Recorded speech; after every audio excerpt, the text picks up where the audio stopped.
hau, bota zuten fragantzia eta belaren estres maila, depresio maila eta antsietate maila pila bat jetxizten, eta gontzen egun osoan lasai etxetik zehar. Beraz, funtzionatzen du, baina, ez dakit noraino izango den hau, ez noraino aplikatuko den hau etxeetan, eta prezio aldetik ere nolakoa izango den. Negozioa, joder. Negozia badago, baina ez dakit zer gertatzen duten. Hoteloitako batea, txakur hotel batea igual. Pixkat distantzia hartzeko txakurrak. Ez dakit. Esan gara daukat... Oporretan bidaleko. Lagun bat egiten du eta santen dit askotan igual bere bila junta hain guztua du igual ez duela etxaguantatu nahi. Osa, gertzen Aurrak bezala udalekutan, ez? Autobus hartzen dutenean negar batean eta gero bueltan negarra, baina beste aldean geratu nahi dutelako, ez da? Bestela, distantzia eman bertzaile eta bez pixkat. Bai, nik ere ulertu dudalako hori, ez? Etxera maskota batek hartzen duzunean ikasketa prozesua dagoela, aurrezkuntzan egokitzapena egiten duten moduan, beste gauza da nundagon marra gorria, ez? Zure maskota zaintzeko denbora hartzeko, ez hartzearen tirita bat izan daia, ezakit. Gauza bada lanera joatea eta ez egotea zure animaliarekin, eta beste gauza bat, aste bete pasatzea kanpoan sudurpunta jartzen zaizulako, igual orduan etxean ezin duzu animalik euki. Ez dakit, ni alde batetik iruditzen zait ideia ona diez, bali mabukazu lan bat etxean egotea eragozten dizuna, eta ez duzu zure maskota bakarrik sentitzen nahi, ondo iruditzen zait. Baina beste alde batetik ere iruditzen zait, txakurrak ardezaken dependentziare oso ondia izan daitekeela. Orduan, ez dakitze puntura arte garazik aipatzen zuena, ez? Ez dakitze puntura arte den ona, non dauden marra gorriak, baina, ez dakit. Haure ikertu beharko da. Entxufearekin dijoa edo pilarekin, ze horre Pila gortu eta kriston kaosa sortu. Ez dakit, hori esan dute, formatua dela ia bat, suposatzen dut ia horrek ere hitz egiten duela, eta dela etxeko difusore bat, niri gogorarazten dit, ambientadore horiek noiz behinka komunetan eta hori tabernetako hori da. Horrelako zerbait izango dela. Nik ere horrelako zerbait imaginatu dut, Ez dakit hori, zaila egiten zait, pentsatzen undagon marra gorria. Marra gorria, pentsatu zuke txakurre ditzen mazu sai hortara, beti erosi berko zula, ez? Eta garestia bada pentsatu ze gastuak, gazo. Eta igual izango zela erremeioa beste modu batea askoz naturalagoa eta ez dakit, Eta gero ere egonda kultura aldaketa bat, ez? Egia da, lanpostu askotan eta lantoki askotan ezin direla animaliak egon, logikoak diren arrazoiengatik, baina adibidez mekanikoarena. Leno ikusten zian olako lekuetan txakurrak, eta egoten ziren lantokietan. Norberaren negozioak diren hoietan, normalean, baina hori ere kriston kultura aldaketa ematen ari da, eta kalean egoteko beharra duten animali horiek ere geroz eta etxekotuagoak ditugula iruditzen zait. Ez dakit, iruditzen zait, irakurri nuen esan nuen alde batetik, ze ondo, baina beste alde batetik esan nuen, ez dakit, uste galdera asko eta baina asko dituela kontu honek ere. Ez dakit, Bestela beti redakziora txakurrak hartze iraia. Haizu, ez dakit, baimen eskatuko dut, behar emango dut, ezta? Nik badut persona bat buruan, baintxe imaginatzen nahi zela hori esan ez gero, lertuko zitzaion agur. Eta sarreratik oso gertu esertzen da. Aldaketez ari galera, ez dakit, oinatz uste dutzuk aldaketa bat dakartza dela, ez? Hoi da, seguru hitz egin zutelako harrian, ordu aldaketa. Ditxosoa, eta horlakoetan bakizute urtero, azken urtetan, Europan, ez da bai doi pizten dela, piztu, ez da egitetan pizten den, o mediatikoa den, edo ez da irredito ez dut ulertzen zer den, ez? Sánchez atea da sana zoan, bai ez aldatu behar dela, eta horlako gauza, ez dela aldatu behar barkatu, eta bultzatuko dela, minio egiazki, egiteko Europa guztian babesa behar du, eta maten da momentuz ez dela inoiz gertatuko, ez. Ez dakit, zuen ingurun hitz egin zuteko harrian, nik nire ingurun hitz egin dutelako, eta dena gaude hor neguko ordutegia, eta gero, planteatu zunean Sánchezek gaina aldaketa ez itian neguko ordutegia mantentzeko urte osoan zen, hori da. Kontrakoa izango balitz, akaso, ez? Urakoa mantentzea, baina nik uste dut urtero komentatzen dugun zerbait dalako aderrian. Baina egia da, oinatz ezakit, orain Pedro Sánchez da bilela, ez? Azkeneko bi urtetan ez bakarrik honekin, baina ez dakite abanguardia izatearen modarekin, edo ez dakite pixka bat estrategia horrekin, eta txiko da, bueno, utzi gauza proposatzeari favorez, utzi gerraldiak egiteari, eske gero ez doa inora. Ja, niri iruditzen zait, gainera, ez dakit konturatu zareten, baina kexak eta kuadrian ez komentatze hori, beti izan deten da neguko ordutegi aldaketarekin. Udarako nik uste ez duela inorre komentatzen. Hori beti pozez hartzen dela. Baina ordu bat gutxiago dago laterako, Osa, larun batean gehiago egingo dugulo. Ordua gehiago bai. Bira, hitz egin genuen, justo kuadriarekin hitz egin genuen aste honetan, eta 3 bi kexu ginen ordu bat gehiago zelako. Benetan. Bai. Zer egin behar nik ordu bat gehiago, oean sartuta. Iraia, lo. Edo altxata, mugitu. Zuai justu astean zehar. Bai, baina niri gertatzen zait, nire gorputza, daukat lo oso harina, aste honetan hitz egiten genuen. Eta lo harina eukita, eta gainera gorputza ohituta ordutegi batera, asteburuan esnatzen bali manaiz 8etan 9etan, igandean esnatuko naiz 7etan, zer egingo dunik 7etan? Esna. Bueno, mila goza, ez? Bai, hori bai, jo. Karle atea. Bi aldiz gozaldu. Paseak eman, zerbait bai. Baina niri, lanetik atera eta arratsaldea aprobetxatzeko horren argi gutxi eukitze hori ez dit bereziki deitzen. Nik uste orokorra dela, ez? Lanera joatea da, bete beharra da, orduan, argiakin edo iuntasunean, egingo dugu. Egia da, beti eskertzen dela, goizetan ere, argi pixkate eukitzea, ez da sensazio bera. Aukeratzekotan jartzen baldin bagara, nik ere nahiago dut argian ere denbora librean aprobetxatu. Duda.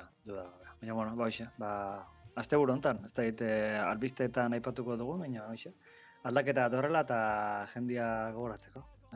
Beira, albistegian ez dugu alpatuko, así que... Ja, nik egin garbi, aste honetan zen aurrengoan, Deri beti aztu egiten zait, hori egia da. Badakit urria bukaeran dela, eta hola, ez, beti milion. Karo, nola hau datorren ostrira uste dut 31 da, uste dut, bata da larun bata, orduan nekin garbi noiz aldatzen zen, eta legun baitu nuta zen, karo, aste burontan da, bai.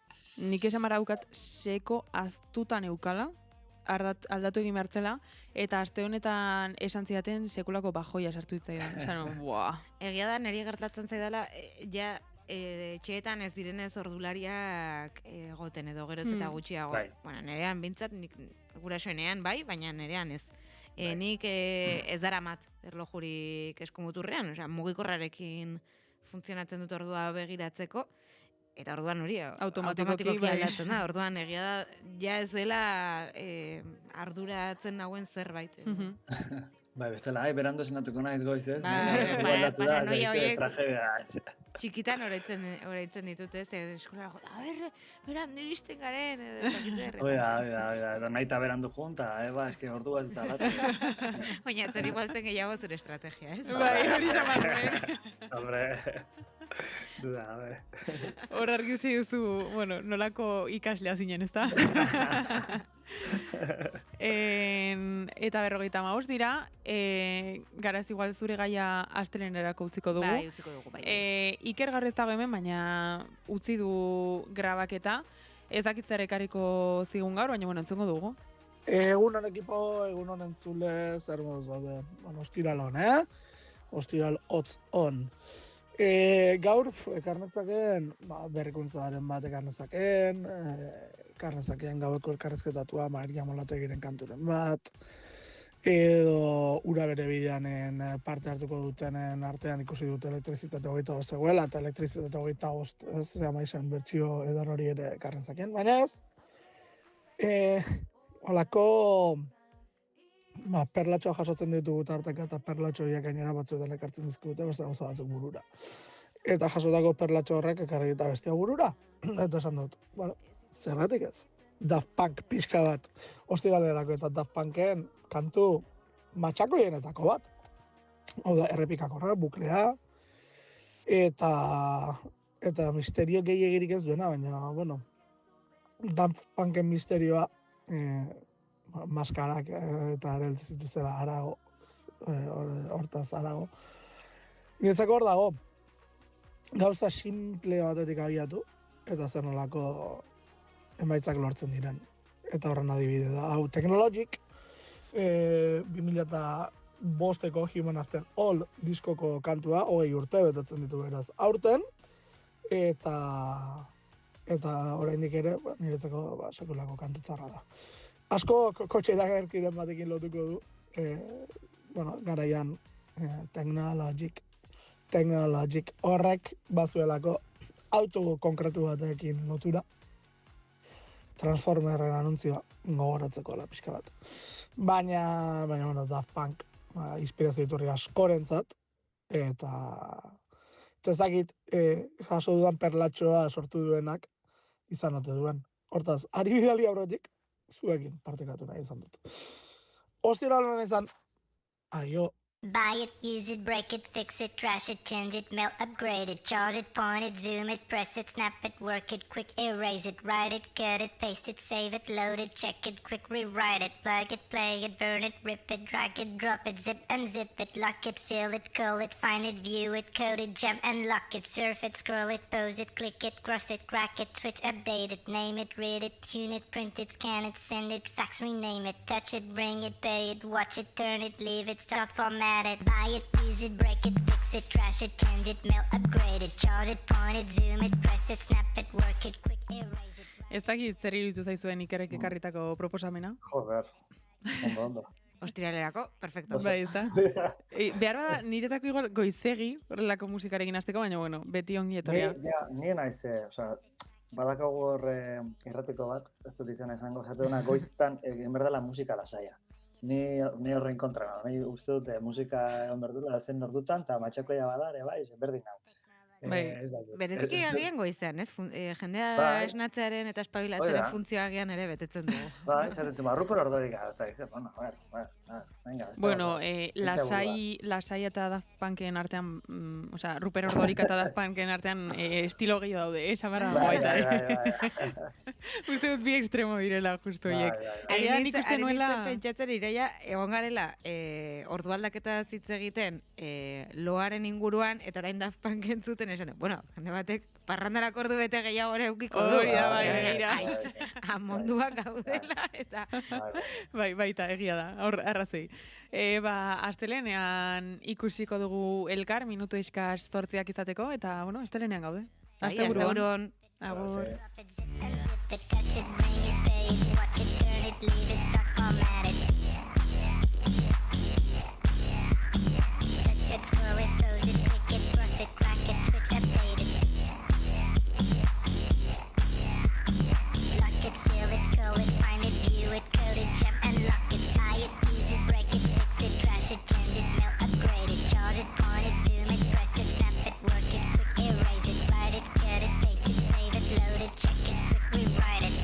Scroll it, pose it, click it, cross it, crack it, switch, update it, name it, read it, tune it, print it, scan it, send it, fax, rename it, touch it, bring it, pay it, watch it, turn it, leave it,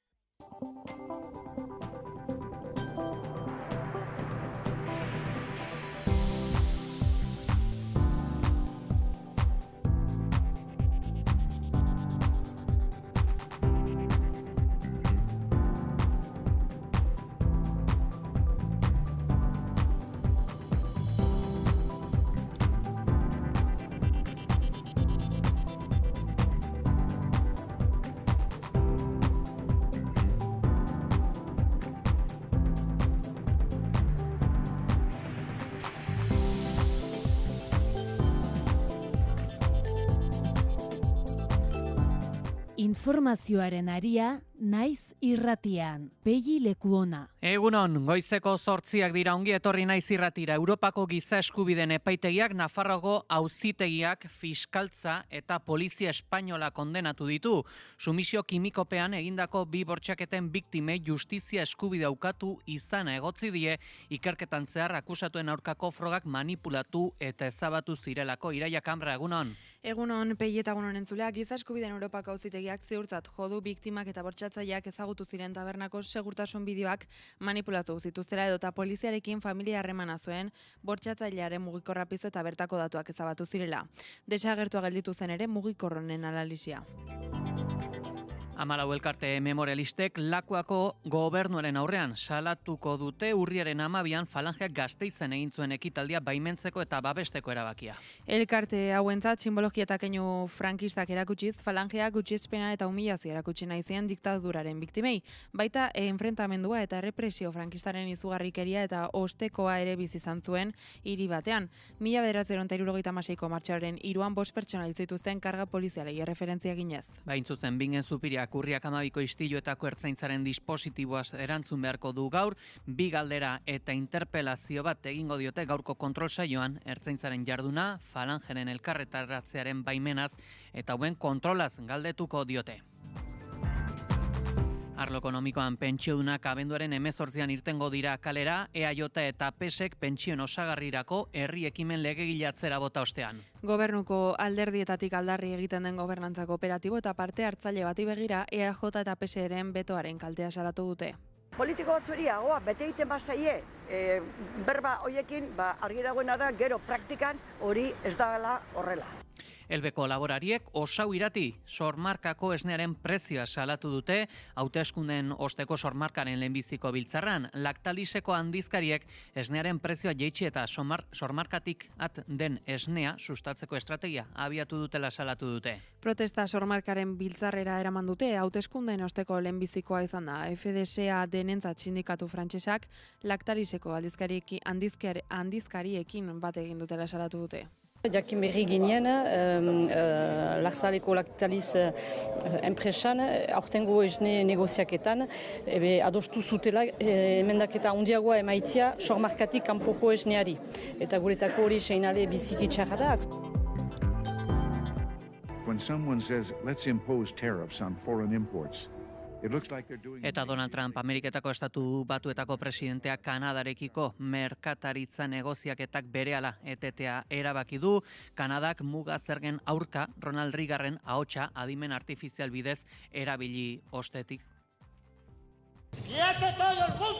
Eta aipatzekoa baita ere Antonio Tejero, teniente koronela, egoera terminalean dela, familiak baieztatu duenez ahul dago eta errezuak ere eskatu dituzte. 1981ko estatu kolpearen egia izan zen.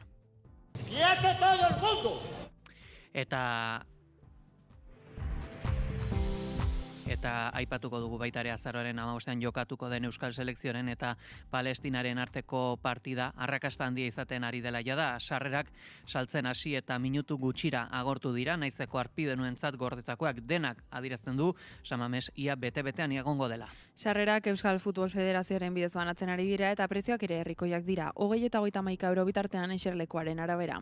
Honek ere lagundu du salmenten arrakastan. Eta bestalde, Gernika Palestina plataformak eta beste kolektibo batzuek ere kalejira antolatu dute partiduaren aurretik. Eguraldia eta trafikoa naiz irratian. Errepidetan bada, nabarmentzeko jazoerarik, Iraia? Oraingoz lasai daude errepideak. Ados, eguraldiaren nondik norako guztiak, Ikerri Barluzeak.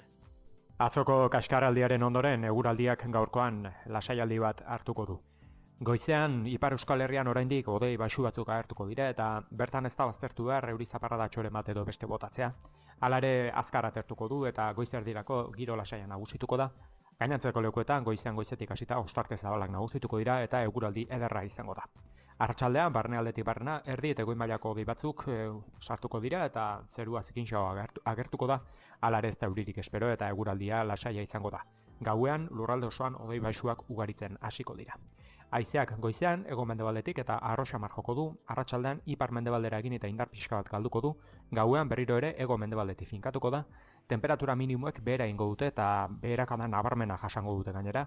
Minimoak 2 eta 12 gradu bitartean errendituko dira, Araba eta Nafarroa erdialdean eta Altu Xamarra duen lekuetan txokoren batean itzot puntu bat izatea baztertu gabe, Maximoek aldiz antzeko jarraituko dute, Kantabriar isurialdean 17 eta 19 gradu bitartean errendituko dira, eta Ego isurialdean 14 eta 20 gradu bitartean, temperatura freskoenak Araba eta Nafarroa erdialdean eta Altu Xamarra duen lekuetan emango dira, altuenak aldiz Erriberan. Jarraizpurua teknikan, urriak 24 da, ostirala. Informazioaren aria.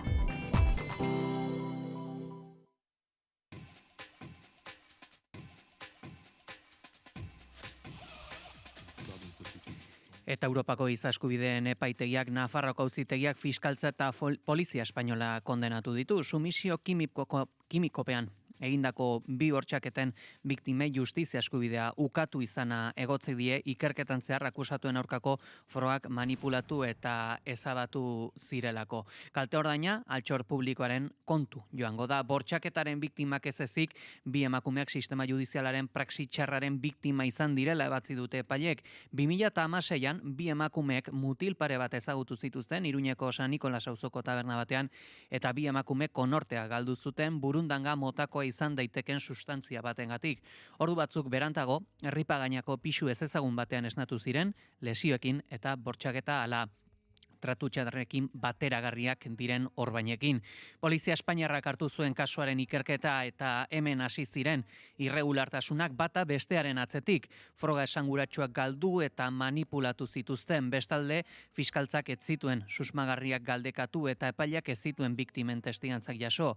Argazki baten bitartez jakintzen ere, ikerketa arduratzen zen taldeko polizia agentetako bat susmagarrietako baten koinatua zela. Eta giza eskubideen Europako auzitegiak baziurtza jo du, biktimak eta bortxatzaileak ezagutu ziren tabernako segurtasun bideak manipulatu zituztela edota poliziarekin familia harremana zuen bortxatzailearen mugikorra piztu eta bertako datuak ezabatu zirela. Desagertua ere, gelditu zen mugikur honen analisia. Biktimen abokatuak jakinarazi du ere Iruñeko Polizia Espainiarraren goikargudunek disko gogor bateko datuak manipulatu eta ezabatu zituztela. Epailek disko gogor bera manipulatu gabe ematea eskatu ostean gertatu zen hau. Eta Estrasburgotik heldu berri den kondena ez da poliziaren jardunara mugatzen. Frogen manipulazio eta desagerpena fiskaltzaren eta instrukzio epailaren jarrera pasioarekin burutu zela baieztatu dute. Epaia gogora ekarri du, beraiek zirela frogen arduradunak eta beraien eskuduntza zela hauek babesteko neurriak hartzea. Horren adibide da, instrukzio epaileak uko egin ziola bortxatzaileen aurkako epaiketa baztertu zuela, frogak desagertutzat jo ostean eta zentzugabea dau Estrasburgoren ustetan, auziaren instrukzioepean frogatutzat eman zirelako bortxaketak. 9 urte igarota Espainiar estatuak 20.000 euro ordaindu beharko dizkio justizia ukatu izanaren kalte ordainetan eta 5.000 euro kostuengatik.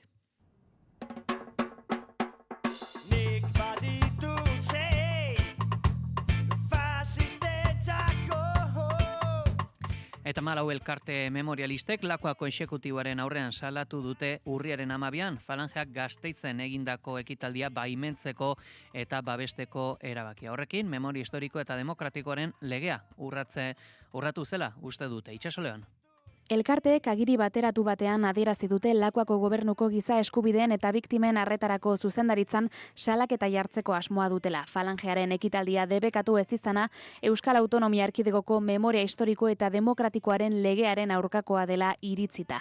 Elkarte hauentzat simbologia eta keinu frankistak erakutsiz Falangeak gutxiespena eta humilazioa erakutsi nahi zien diktaduraren biktimei, baita enfrentamendua ere errepresio frankistaren izugarrikeria eta ostekoa ere bizi izan zuen hiri batean. 1976ko martxoaren 3an 5 pertsona hil zituzten karga polizialei erreferentzia eginez.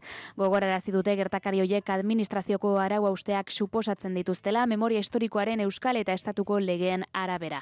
Ildo horretan adierazi dute bi legeetan jasotzen dela horrelako jokabideak egiten dituztenen erantzukizun partekatua hala nola baimentzen dietenena. Gertakariak ikertzeaz gain Lakuako gobernuari eskatu diote Espainiakoari eska diezaiola Falange Espainola alderdia legez kanpo uzteko eta desegiteko espediente juridikoa irekitzeko Euskal Autonomia Erkidegoko eta Espainiako estatuko legeak behin eta berriz urratzeagatik. Eta Gasteizko Andre Maria Zuriaren plazan den instalakuntza artistikoan antifasismoa salatzen duten gazten kriminalizazioaren aurkako ekimena burutu du Ernai Gazte Antolakundeak. Azken asteetan izan diren gertakarien arira Ernaik arazoa fasismoa da utzi euskal gazteria kriminalizatzeari jartzen duen kartel handi bat itxatzi du. Gazte Antolakundeak ohar baten azaldu duenez, azken asteetan hainbat alderdi eta Dabidek antifasismoa kriminalizatu eta fasistei aurpegia garbitzeko operazio bat martxan jarri dute, baina Ernaik argi du arazoa fasismoa bera dela. Eta arazoaren parte girela baita ere, fasistei aurre egiten dieten gazteak jipoitzera, polizia bidali eta azken asteetan gazteak kriminalizatzen ari direnak. Kriminalizazio saiakera operazio horrekin bukatu beharra dagoela nabarmendu du. Mugak arkitektura Bienalak Andre Maria Zuriaren plazan jarri duen hormigoizko horma, Utopia Prohibido el Paso instalazioaren parte da.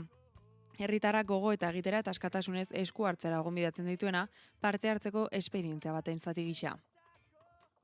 Eta hain zuzen aipatuko dugu ere, dagoeneko afixa hauek kendu dituela azpi kontrataturiko enpresa batek. Aipatu beharra dugu edo gogora, ekarriko dugu baita ere ez dela hau, faxisten lehen biziko agerraldia Gasteizen, 1980 urtean pareko agerraldia burutu zuten diktaduraren nostalgikoek. Ordu hartan, Blas Pinarrek zuzendutako talde batek Gasteizko kaleak hartu zituen eta tiroz Juan Miguel Giraldez de Mena gaztea zauritu zuten.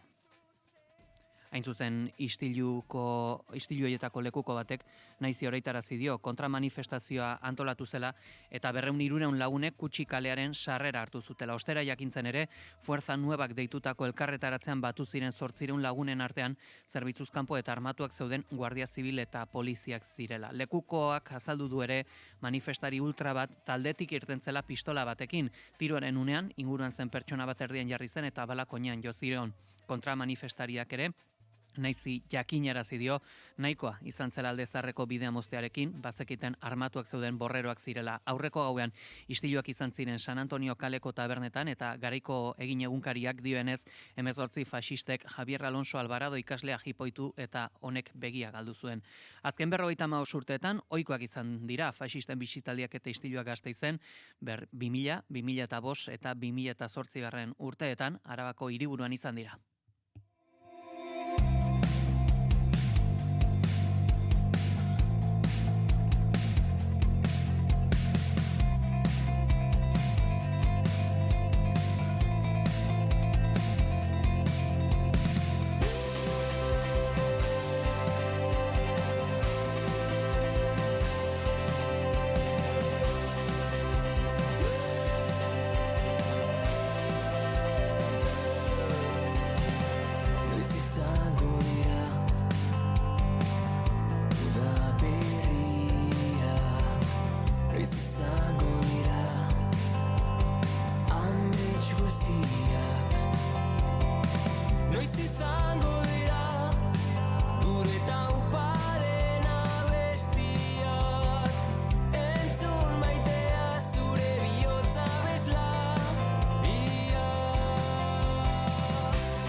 Goizeko 8:04 direla esango dugu ertzaintzak atxilotuen jatorri geografikoa jakinarazteko hartutako erabakia zuzentzeko eskatu du EH Bilduk, Bingen Zupiria Lakuako segurtasun sailburuari. Bingen Zupiria segurtasun sailburuak adierazi du PPren eta Voxen presioen ondorio dela. Asteazkenean herri irratian egindako elkarrizketa batean, Bingen Zupiriak azaldu zuen nazionalitatea espainiarra denean bakarrik emango dutela. Solo hay una nacionalidad que damos, que es la española. En los otros casos lo que hemos hecho es agrupar nacionalidades. Segurtasun sailburuak denbora darama gai horri buruzko diskurtsoa aldatzen, hil honetan bertan Radio Euskadin esan zuen aiztoak edo aiotzak daramatzatenak erabiltzera ohituta dauden pertsonak direla, horien artean errotu gabeko atzerritar jatorriko pertsona asko. Tenemos personas que están acostumbradas a utilizar armas blancas, generan muchos conflictos, sobre todo entre ellas. Muchas de ellas son de origen extranjero y no se encuentran arraigadas en nuestra sociedad y generan un temor.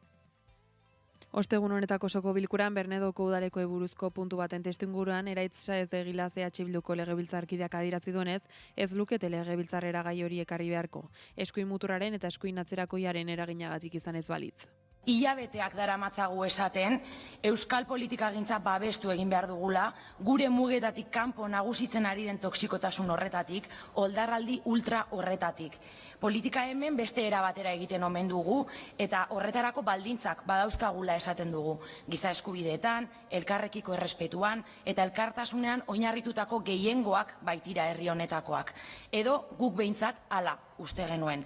Hori dela eta Zupiriari esan dio, asteazkeneko adierazpenak oso larriak direla eta kezka eragin duela, eskuin mutur faxistak baldintzatzen duela onartu duelako sailburuak. Hemen esertzen garen 78 legebiltzarkidetatik 8 eta bereziki batek. Gehiengo osoa duen gobernu baten, EAJaren politikak eta posizio historikoa baldintzatzen alditu benetan Voxek edo Alderdi Popularrak kasu honetan, uste dugu kezkagarria dela PPek eta Voxek baldintzatutako gobernu bat ikustea kasu honetan. Ez degilazek EH Bilduren izenean esan dio zuzenketa espero dutela. Eta aipatuko dugu baita ere fiskaltzak 6 eta 8 urte arteko espetxe zigorra eskatu duela 2002 urteko San Ferminetako prozesioan Kuria kalean istiluetan inplikatutako pertsonentzat. Desordena publikoak, lesioak eta atentatuak egotzi dizkie eta arrazoi ideologikoengatik eta sinesmenengatik egindako diskriminazioaren astungarri aplikatu die Diario de Navarra egunkariak aurreratu duenez. Honekin batera 6 akusatu horiek Nafarroako hiriburuko jaietan beste 5 urtez egon ezin izatea eskatuko du. Diario de Navarra egunkariaren arabera, Iruñeko instrukzioko 2 zenbakiko epaitegiko magistratuak auzipetu zituen 9 pertsonetatik, fiskalak ez ditu 3 akusatu, ez dietelako deklaraziorik hartu egindako ikerketa horretan. Eta aipatuko dugu baitare, heltzear dela, 4. konferentzia hain zuzen Nafarroako torturatuen sarearen partetik. Impunitate ardatz hartuta, azaroaren 6an burutuko da Iruñeko mediku eskolan. Jon Finkauek Irlandako kasua azalduko du, Euskal Herriko begirada Inigo Iruñek eskainiko du. 2 ataletan banatuko dute aurtengo konferentzia, lehena nazioartekoari begira, bigarrena etxeko errealitateari. Lehen atalari dagokionez, Ipar Irlandako kasua izango dute mintzagai. 2024an Osloko Unibertsitateko Giza Eskubideen Zentro Norvegiarrak bultzatutako txostena izango dute mintzagai. Bertan estatuak Ipar Irlandako gatazkan izandako impunitatea aztertzen da. Jon Finukanen eskutik jasoko dituzte azalpenak. Bera abokatua da, 1989an bere aita, Pat Finukan, hil egin zuten loyalistek Britania zerbitzu sekretuen parte hartzearekin. Zuzenbidean lizentziaduna, 15 urtetik gora eman ditu giza eskubideak eta bestelako gaiak jorratzen, memoriaren eta gia jakiteko eskubidearen alde lan egin du hainbat forotatik, besteak beste bere aitaren izena daraman Pat Finukan zenterretik. 2019an Belfasteko aurreneko alkate nazionalista izan zen, ondoren Westminsterreko diputatua hautatu zuten eta gaur egun Westminsterreko diputatua da. Bigarren atalean Euskal Herriaren errealitate joratuko da, Inigo Iruen abokatuaren laguntza izango dute horretarako. Mikel Zabalza, Lasa eta Zabala edota Naparraren kasuetan eskarmentu eta esperientzia pilatu du Iruinek. Publikoa eta nabarmena da torturari lotutako zigorgabetasunak ezaugarri berezi bezen kezkagarriak dituela Espainian. Nazio Batuen erakundetik behin eta berri salatu den 77ko amnistiaren amaiera legeaz gain, tortura ikertzeari ukoa orokorra izan da. Ikertuta egon diren kondena aurrien kasuan, gertatu egin dena da, indultoek areagotu egin dutena impunitate hori. Eta horiei gaineratu behar diego azkenik torturatzaileen maila igoera da ascensoen eta kondekorazioen eskandalua. Informazioaren aria. Iaia, goizeko 8:19 direla, Gazara begira jarri beharra dugu, hilketak, desplazamenduak eta kolonia berriak indarrez bere egiten jarraitzen baitute Israelek Palestinan zehar.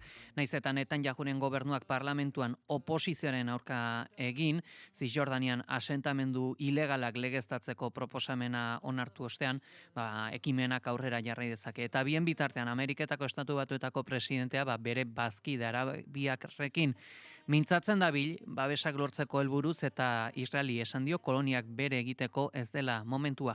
Asteazken honetan Israelgo parlamentuak Zisjordania bere egiteko lege proiektuan hartu du. 3 urratsetatik lehena, Gazako genozidaren erdian, sionisten asmoek aurrera jarraitzen dute Zisjordanian eta han dituzten asentamentu ilegalak bere egiteko asmoekin jarraitzen dute. Nazio Batuen erakundeak legez kanpokotzat joarren, parlamentuko oposizioak Netanyahuren gobernuaren ekintzatik aparte onartu du lehen urratsa asentamentu ilegalak beregatzeko. Kolonia berriak apartheida, palestinarren desplazamentua eta kolono ekstremisten indarkeria pairatu behar dituzte. Gazan onartutako suetenean ez da Zisjordania eta Jerusalem aipatzen, eta Palestinaren zatiketa horrek Israeli nahi duena egiten jarraitzeko aukera eman dio. Netanyahuren gobernuak Zisjordania osorik bereganatu nahi du, baina orain ez dela momentu uste du eta oposizioaren kontra egin du. Estatu Batuetako J.D. Vanceren bisita dela eta bere gobernuaren aurkako maniobra politikotzat jo du testua onartu izana. Uste du hauen babesik gabe ezin dela Zisjordania osoa bereganatu, momentuz Vancek esan du hori ezinezkoa dela. It was a very stupid political stunt, and I personally take some insult to it.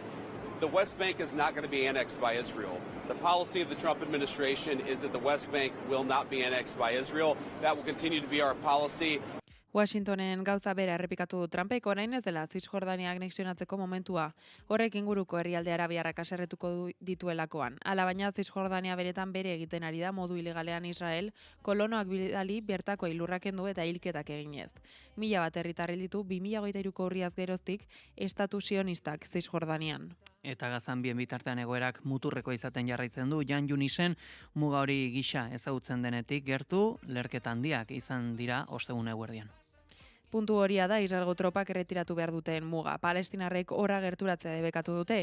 Pasaden urriaren 10ean sueten indarren sartu zenetik, puntu horretatik tiro egin diete etengabe palestinarren armadak.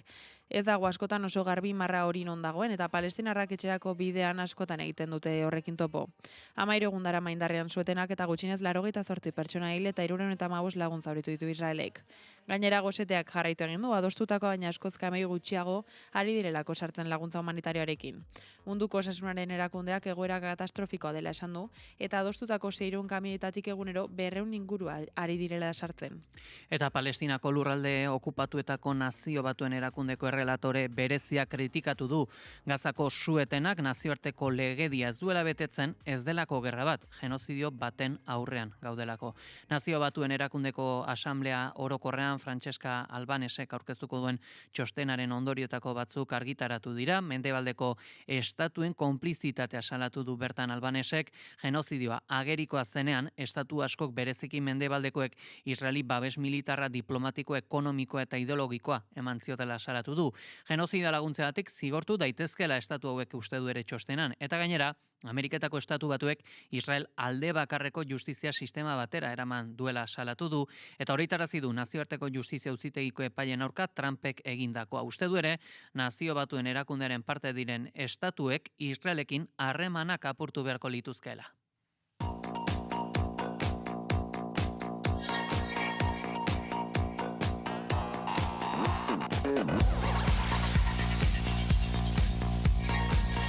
Eta goizeko 8:23 direla ere badugu zer esan arlo ekonomikotik ere goizonetan pentsiodunak abenduaren 18an irtengo dira kalera, EAJak eta PSek pentsioen osagarrirako herri ekimen legegilea atzera bota ostean Bilboko udaletxeko eskaileteretatik egin dute deia.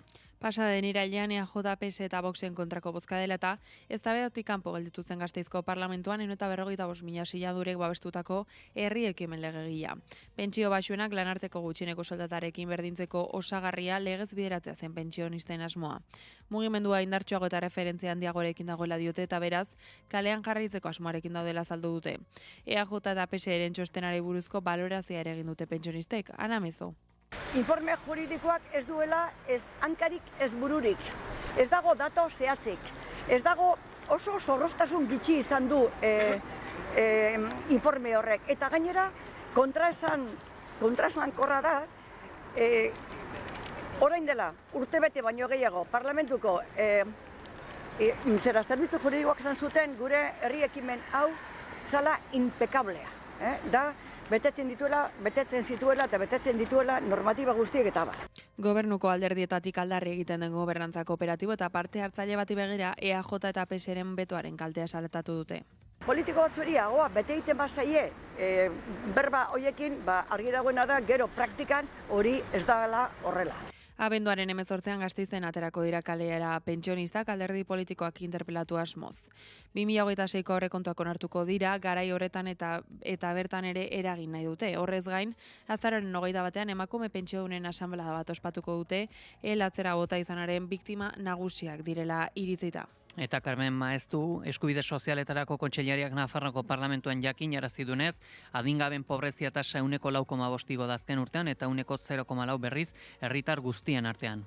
Así, entre las personas menores de edad en Navarra se registra un aumento muy superior de la tasa de pobreza, 4,5 puntos en el último año. Que el medido entre el total de la población de la comunidad foral, que ha sido del 0,4. En el último año, los ingresos medios anuales en los menores de edad apenas aumentaron 200 euros, mientras que entre el resto de la población navarra lo hizo 931 euros al mes. Carmen Maeztu kontseilariak esan du pobreziaren belaunaldien arteko transmisioak apurtzeko zaila den ziklo bat sortzen duela eta horren ondorioz gizarte igogailu gisa ezagutzen dugunaren funtzionamendua ahultzen duela. Arrazoi horiengatik Nafarroako gobernuarentzat haur pobrezia lehentasuna dela adierazi du. Europar Batasunak arlo horretan emandako gomendioaren ezarpen plan propioa baitu. Javier Artza EH Bilduko legebiltzarkidea gogorarazi du urriaren 17an pobrezia desagerrarazteko eguna izan zela eta gai horren inguruan egiten den edozein hausnarketa aurrak egurdegunean jarri behar dituela, baina zehaztapenak ere egin nahi izan ditu.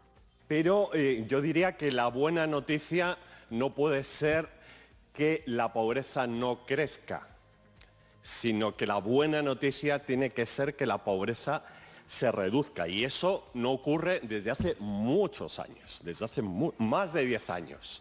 UPNko Raquel Garbaio exekutiboko kideak seinalatu ditu. Si algo está parado, desde luego no es sinónimo de éxito. Es que el caso es que los datos no es que estén estancados, sino que van a peor. Eta Volkswagen Nafarroak 9 hilabeteko lan erregulazio plana iragarri du, landabengo plantaren birmoldaketak behin-behinean murriztuko du jarduna. 2026ko lehen seiekoan bi txapisterietako bat itxiko du behin betiko. Sindikatuek azaldu dutenez, prozesua multinazionalak Nafarroan egin asmo duen 100 milioi euroko inbertsioaren parte da. Txapa unitatetako bat dagoeneko egokitua dago eta orain bigarrena moldatzeko lanak egingo dira. Lan horiek 2026ko apiriletik ekainera bitartean egingo dira eta bitarte horretan gaueko txanda eta arratsaldeko 3 txanda kenduko dituzte. Elbeko laborariak aldiz Osau Irati sormarkako esnearen prezioa salatu dute hauteskunden osteko sormarkaren lehenbiziko biltzarrean. Laktaliseko handizkariek ardi esnearen prezioa jaitsi eta sormarkatik kanpo den esnea sustatzeko estrategia abiatu dutela salatu dute. Elbeko laborariek esnearen salmenta prezio igotzea eskatu dute, 20 euro gehiago sormarkapean den 1000 litroko eta 15 euro gehiago sormarkatik kanpo den 1000 litroko. Estrategia ez da sormarkaren ahultzia. Hortan bagira, iten ahalko du, leterieke jandute nahi zutela hori, elgarlan hori, baina ez dira bate sartzen funtsean, eta biskat gainetik ari dira soiten. Heke memento batez beharko dute sartu, eganez ze sormarka nahi duten. Protesta sormarkaren biltzarrera eraman dute, hauteskundeen osteko lehenbizikoa izan da. FDSA denentzat sindikatu frantsesak Laktaliseko handizkariekin bat egin dutela salatu dute. Jakin berri ginen, Larzaleko Lactalis enpresan, aurtengo esne negoziaketan, adostu zutela emendaketa handiagoa emaitzia sormarkatik kanpoko esneari. Eta guretako hori seinale biziki txarra da. Eta Euskal Herriko garagardoa dastatzeko parada izango da. Lurrama azokan aurten Euskal Herriko laborantza ganbarak iragarri duenez, herriko garagarno elkartea aurkeztu dute. Elkartearen helburua garbia da, azitik basoraino tokian tokiko garagardo kate oso osatzea. Gaur egun 4 laborari eta 18 hektarea zereal dituzte martxan, urtean 30 tona malta ekoizteko gaitasunarekin. Eta urten Dona Martirin iparraldeko lehen maltategia sortu da garagarberoa izenekoa. Hori esker garagardoaren ekoizpen prozesu osoa 100% Ipar Euskal Herrian gauzatu ahal izango da. Gaur-gaurkoz 9 garagarnotegi batu dira proiektura. Aierreko Abarratia eta Sasiko Azkarneko Akerbeltz, Bardozeko Labraseri, Du País Bask, Azparneko Etxeko Bobs Bir, Endaiko Kaneta, Hortzaizeko Konpas, Angeluko Landaberri eta Dona Pauleko Luma.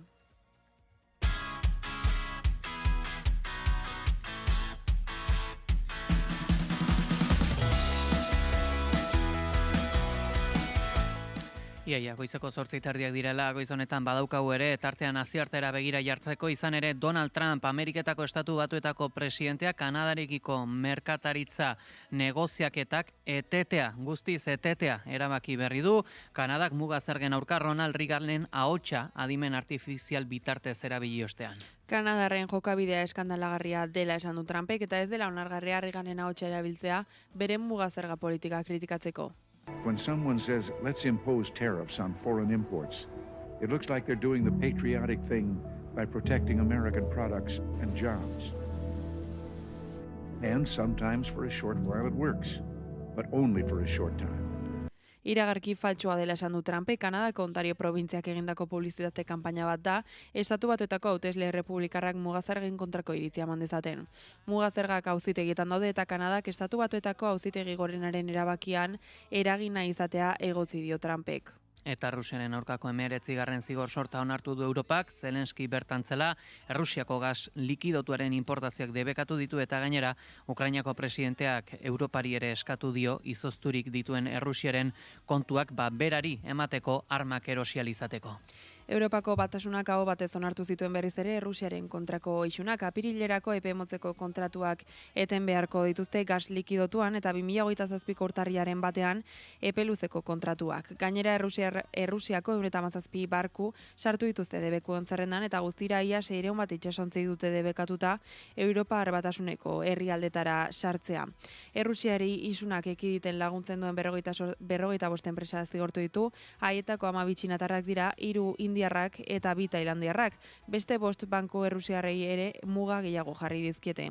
Bien bitartean estatu batuakek Errusiako 2 petroleo konpainiaren nagusiri, Rosneft eta Lukoil enpresei ezarritako gehitu behar zaizkie Trumpen aburuz, Errusia ez delakoari Ukrainako gerrari amaiera jartzeko ezer egiten.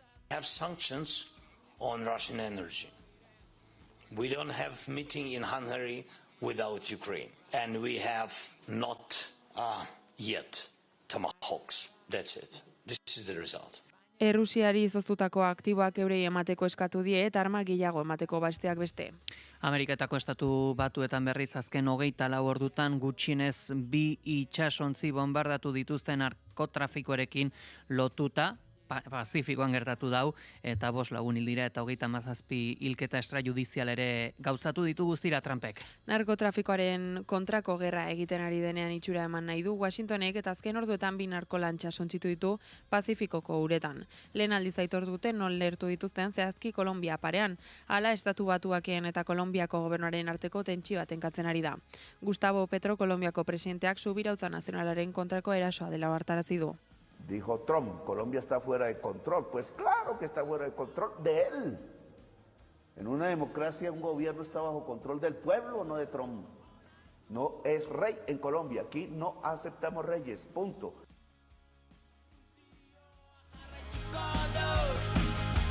Eta Antonio Tejero teniente koronela hiltzen ari da. Familiak baieztatu duenez, egoera kaskarrean da eta bere aldeko errezuak eskatu dituzte. 1981ko estatu kolpearen egile izan zen. ¡Quiete todo el mundo!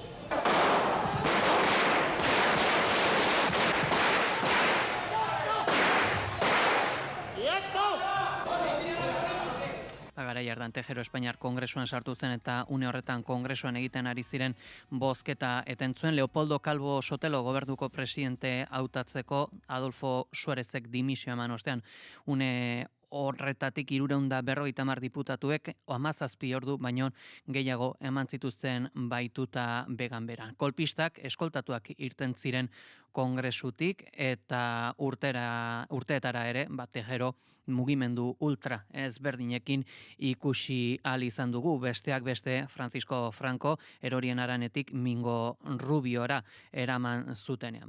Atzo hiltzat ere eman zuten eta heriotzau gezurtatu egin dute eta senidek hain zuzen bere alde errezuan ibiltzeko ere eskatu dute.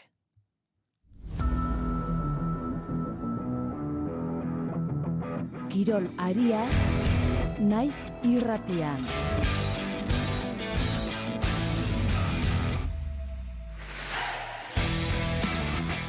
Goizeko 9:25 gutxi direla, kirol kontuak labur bildu beharra dauzkagu. Baskoniak txukun jokatu du Belgradon Estrella Gorriaren aurka, baina atxeden aldira sentsazio onarekin iritsi ostean 3. zatian guztia galdu dute. 32 eta 18ko partziala jaso dute eta hortik aurrera ez dute buelta emateko aukerarik izan. Garazi, Castaño, egunon. Egunon guztioi, Kobi Simonsek egin du debuta eta txukun aritu da, lehen impresio ona izan baita. Lehen zatian, Baskoniak defentsan sendo eta kanpoko jaurtiketetan fin jokatu du eta tarteka 6 puntuko abantaila ere izan dute. Atxeden aldian markagailuan aurrete joan dira 40-43.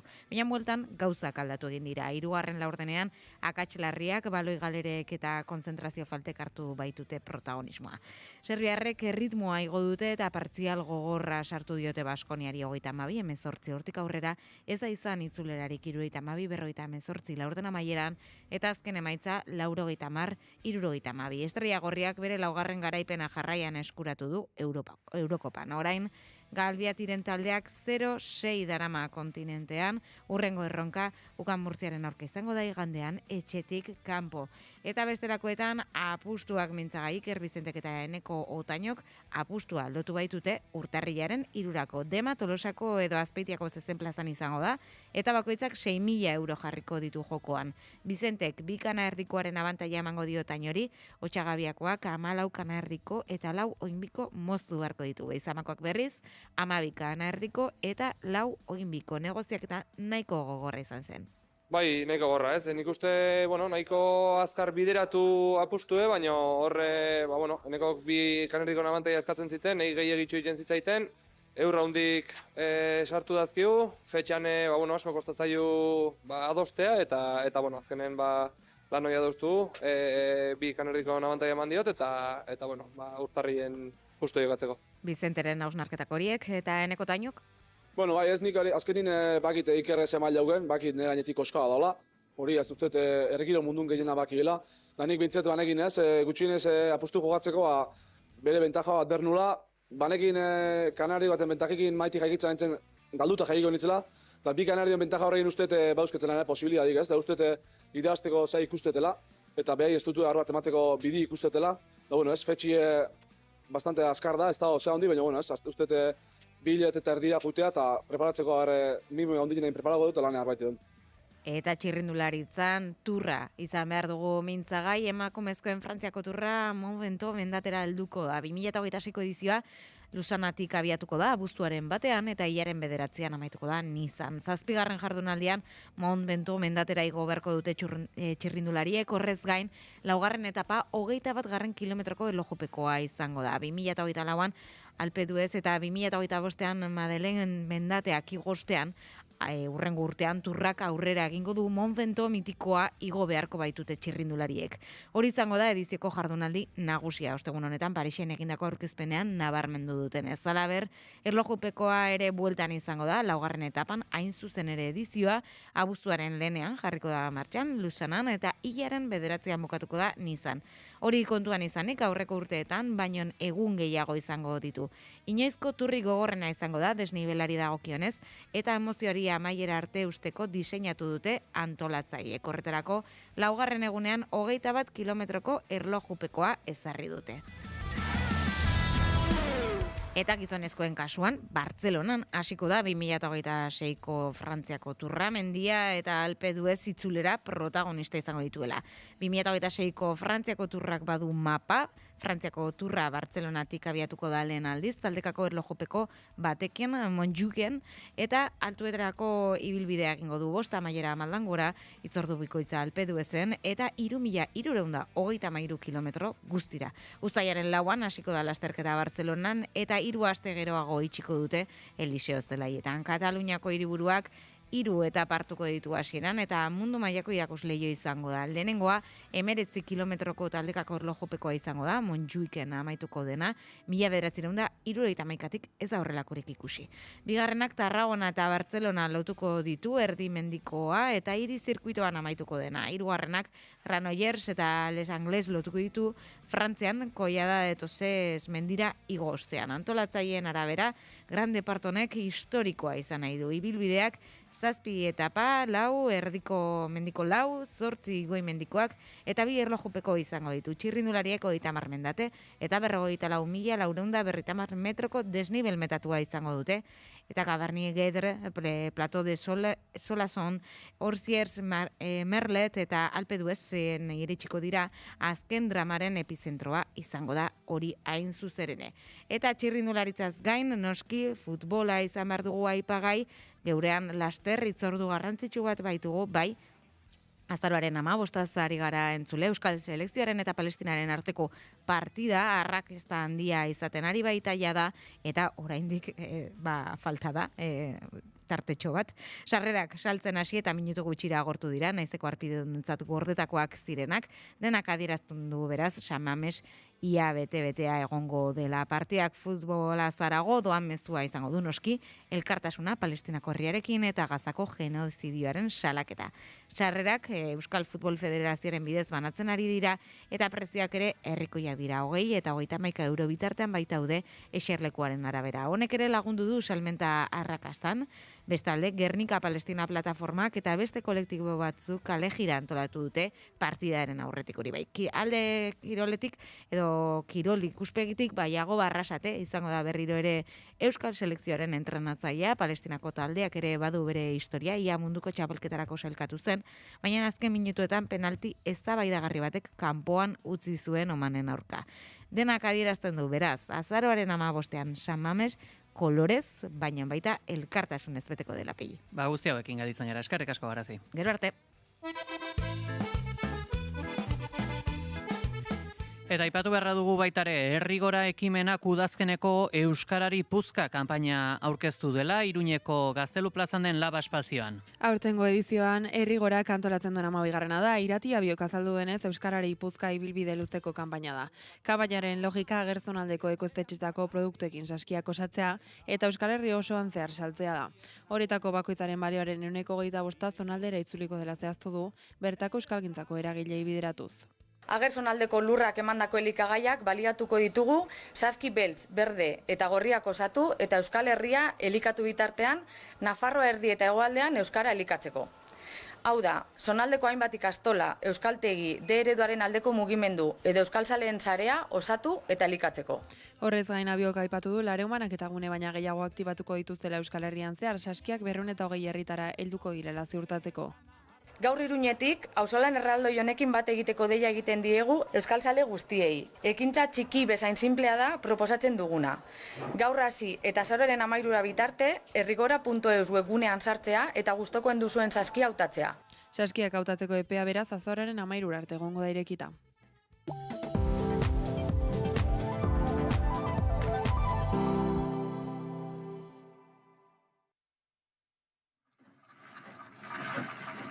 Azaroaren 6tik 16ra, Ariak, erresistentzia istorioen zinemaldia, dokumental emanaldiak, solasaldiak, musika eta askoz gehiago. Hernaniko kulturarteko plaza feministan. Informazio gehiago, ariak.hernani.eus. Hernaniko udala. Euskotrenek jakinarazten du. Tomateak, piperrak, indabak eta Euskotren. Zatoz Gernikako azken astelenaz gozatzera, tren zerbitzuk bereziekin eta ahaztu autoa. Kontsultatu ordutegi guztiak webgunean eta aplikazioan. Euskadi ondo mugitzen da. Euskotren, Eusko Jaurlaritza. Adimen artifiziala kolektibo kalteberen aurkako diskurtso faltsuak edatzeko tresna bihurtu da. LGTBI pertsonak, gazteak, emakumeak edo adinekoak besteak beste gorroto honen guztiaren jomuga dira.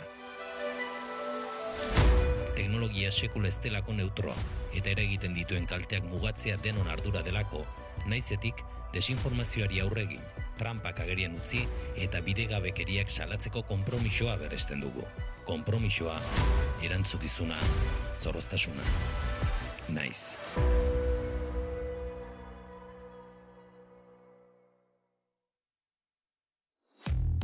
Euskal Herria Palestina bufanda. Eskuratu naizekin Euskal Selekzioak Palestinarekin azaroaren 15ean jokatuko duen partidarako bufanda. Eskatu naiz dendan. denda.naiz.eus. Eta etxean jasoko duzu partidaren eguna baino lehen. denda.naiz.eus. Eskatu orain. Euskal Herria Palestina.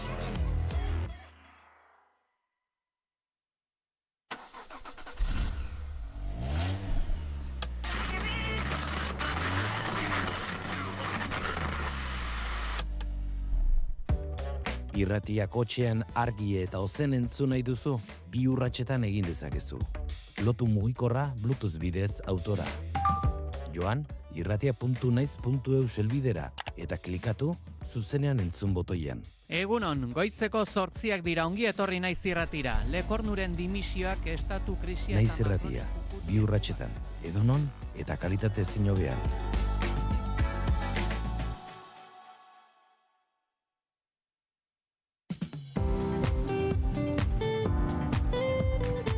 Informazioaren aria.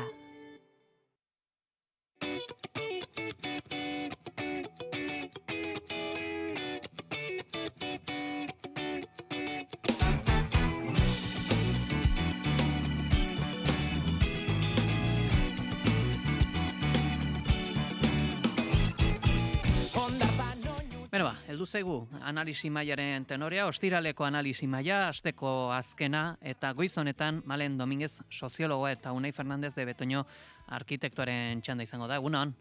Kaixo, egunon. Egunon guztioi. Zer modu zabete? Oso ondo, ostirala beti ondo. Hori da. Ondo.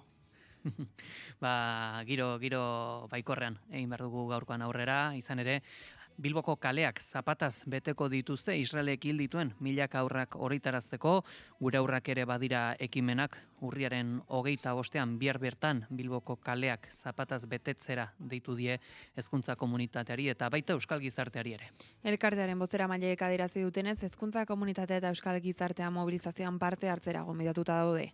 Elkarretaratzearen ardatz nagusia 5:00 hasiko den manifestazio izango da, Israeleko estatuak hil dituen 20.000 aurren heriotza gogorarazteko eta genozidioa salatzeko. Mezua irudikatzeko modu berezia izango da, izan ere Bilboko kaleak zapataz betetzeko helburua dute. Bertaratzen diren guztiei zapatak ekartzeko eskatu diete eta udaletxeraino eramatea omenaldi eta salaketa gisa azaldu dute bozeramaileek. Gurekin daukagu gure aurrak ere badira dinamikako zigor merodio. Egunon? Izango dugu segundu batetik bestera gurekin.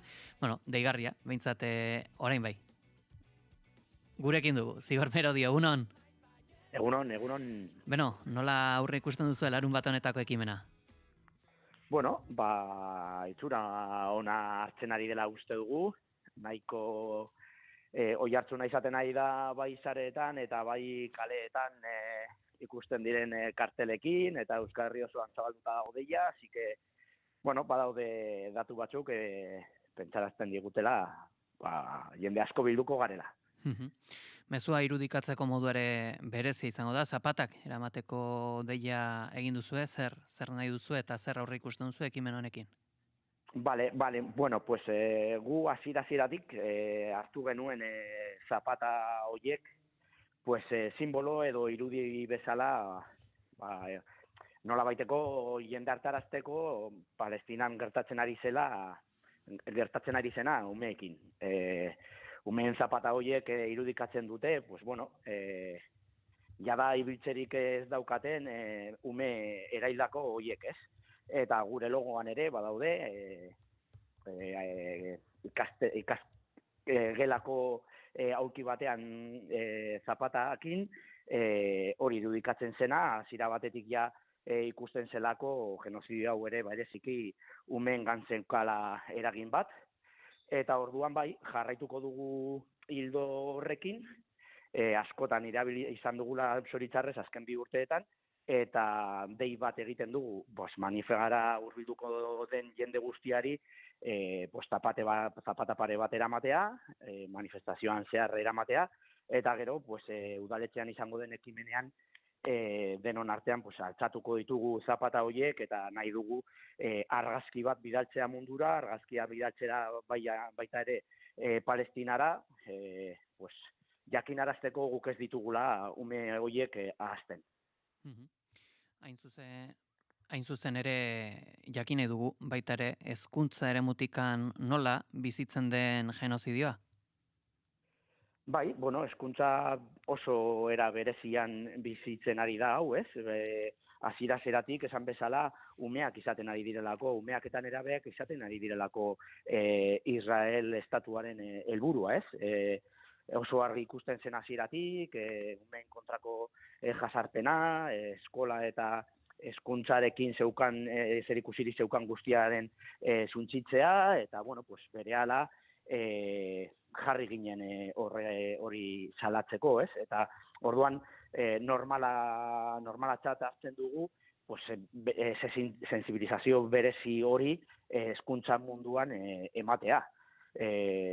Milaka izaten ari dira eraildako umeak, hezkuntzarekin zerikusi daukan guztia suntsitu dute, eta argi dagoena da, genozidio horren helburua dela Palestinaren etorkizuna diren ume hoiekin bukatzea.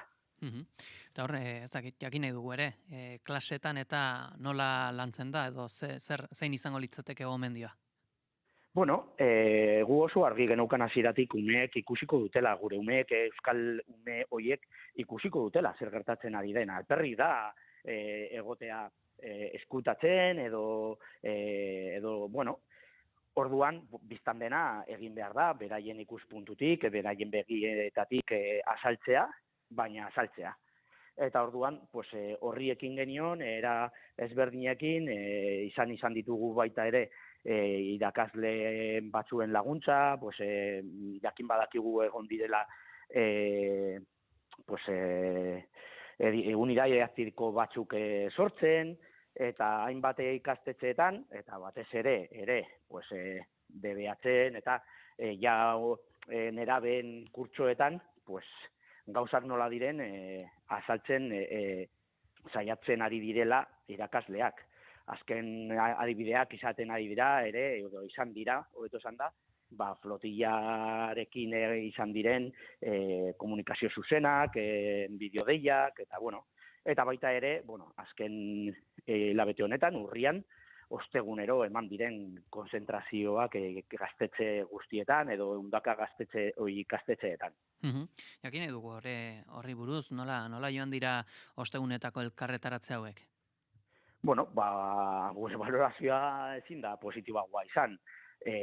Gure aurrak ere badira oso talde txikia gara, esan dezakegu, baina jakin izan dugu edatzen ikastetxe edo hezkuntza munduan, batez ere hezkuntzako sindikatuen laguntzari esker, baita ere EIGE eta ikastolan elkartei esker, zabaldu izan da deia eta erantzuna oso zabala izan da. Hitz egiten ari gara 200 ikastetxe baino gehiagotan ostegunero, eta horre suposatzen du ostegunero bildu izan dela hezkuntza komunitateko milaka eta milaka pertsonak, ikaslegoa, langilegoa, eta baita ikasleak ere bai. Baita ere jakin nahi dugu, ere pixkat aurrek eta gazteek zer galdetzen duten Israeli eta genozidioari buruz? Bueno, galdera oso normalak izan daitezkenak, zer gertatzen dan eta zer gertatzen dan. Eta, azaldu behar zaie, konfliktua ez dela hasi orain dela 2 urte, konflikto historiko badela, eta askotan munduan gertatzen den bezala, badaudela interes batzuk, izan geoestrategikoak, izan ekonomikoak, izan beste motakoak, egiten dutela, boteretsuenak zapalduei egiten dieten jasarpena, ez? Eta kasu honetan, Israel dagoela hor estatu indar bat bezala eta Palestina dagoela zapalduta. Hori, beti ere, beraien ikuspuntutik eta azaltzen ume edo nerabe bati azaldu altzaion moduan, ez? Xehetasun guzti hauekin gelditzen gera eta adi izango gera larun bateko mobilizazio honetaz, 5:00 Bilbon, nondikan hasiko da zehazki? Hori da, 5:00 Jesusen bihotzean Bilbon, zeharkatuko dugu Gran Bia osoa eta bukatuko dugu udaletxean. Eta, dei berezi bat egiten dugu jendea udaletxeraino heltzea, bertan izango delako ekimena eta baita ere aipatu izan dugun argazki potente hori egin nahi duguna. Zigor Merodio, eskerrik asko gurean izategatik. Bale, eskerrik asko zuei, esker agur. 5 minutu gelditzen zaizkigu 9:00etarako, ekarriko dugu aipagaia gurera, eta pixkat ere galdera nagusi edo galdera potente bezala izan daiteke, ea aur bati nola altzaion azaldu zer den genozidio bat, Unai? Nik etxean bertan lan hori egin behar izan dut, ezta? 9 urteko alabarekin, 9 urterekin ulertzen dituzte gauzak, baino batez ere egiten dituzte galdera asko, ezta? Eta zergatik hor, eta zergatik hoiei, eta saiatzen zara saltzen alduzun bezala. eta tristea da, erakusten diezu mundua batzuetan oso negargarria dela, ezta? Israel egiten ari dena palestinarrekin genozidio bat dela, ezta? Nik uste oso ondo bilatuta dagoela aurrengan zentratzeko ekimen hau. Gainera uste du zapatena ere nahiko simbolikoa dela, ezta? Denoko goratzen dugu Auschwitzen, badagoela gela handi bat judutarren zapatez beteta, ezta? Ara iristen zirenean kenduarazten zizkietelako, eta zentzu honetan, orain Israeldarrak, sionistak, bitxia bada ere, ari dira beraiek genozidio bat perpetratzen, eta oso zaila da, aur bati azaltzea, baina nik uste, gutxika bada ere kontatu behar zaizkiela gertatzen diren gauzak, eta nik uste interesgarria dela, gure aurrak ere badira aurrera mane duten ekimena, salatzeko, nik uste, hainbeste ume hildako egon izanak azpimarratzen duelako genozidio izaera hori, ez da?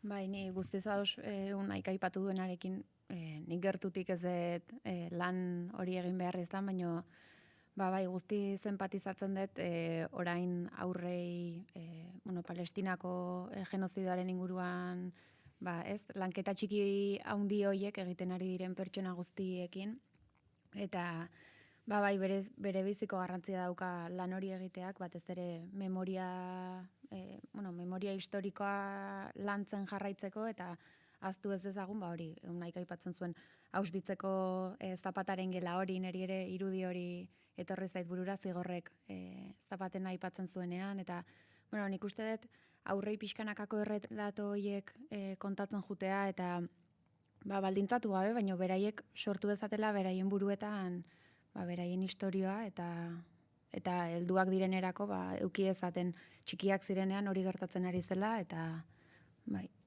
Aste igaro da baita ere, lanetako etenak izan zirenetikan, baita ere esan genezake, akaso Euskal gizartearen eta mundu mailako kontzientzia ere indartua izan dela, bereziki bueltan egon ziren horko aldarrikapenetatik eta protestetik orain artean, suetena ere heldu da, ez dakit nola ikusten duzue gizarteak daukan temperatura, male? Nik uste temperatura nahiko altu dagola, nahiko adi jarraitzen ari gera angertatzen den guztia bai, sare sozialak eta edabidetatik jasotzen ditugun berriak direla, eta baita sozialki antolatzen diren mobilizazioek etengabe gorpuzten degulako palestinarren mina, eta nik bintzat asko empatizatzen dut, eta San Mamesen izango den azaroaren 15-eko partida horrek ere nik uste dut tentsioa goian mantentzeko balioko duela, eta horretaz gain nik uste dut euskal jendartea oso konprometitua gerala, beste herrialdetan gertatzen ari diren zapalkuntza, genozidio eta horrelako problematikekin, eta nik uste euskal jendartea oso tentsio puntu horretan dagoela. Unai?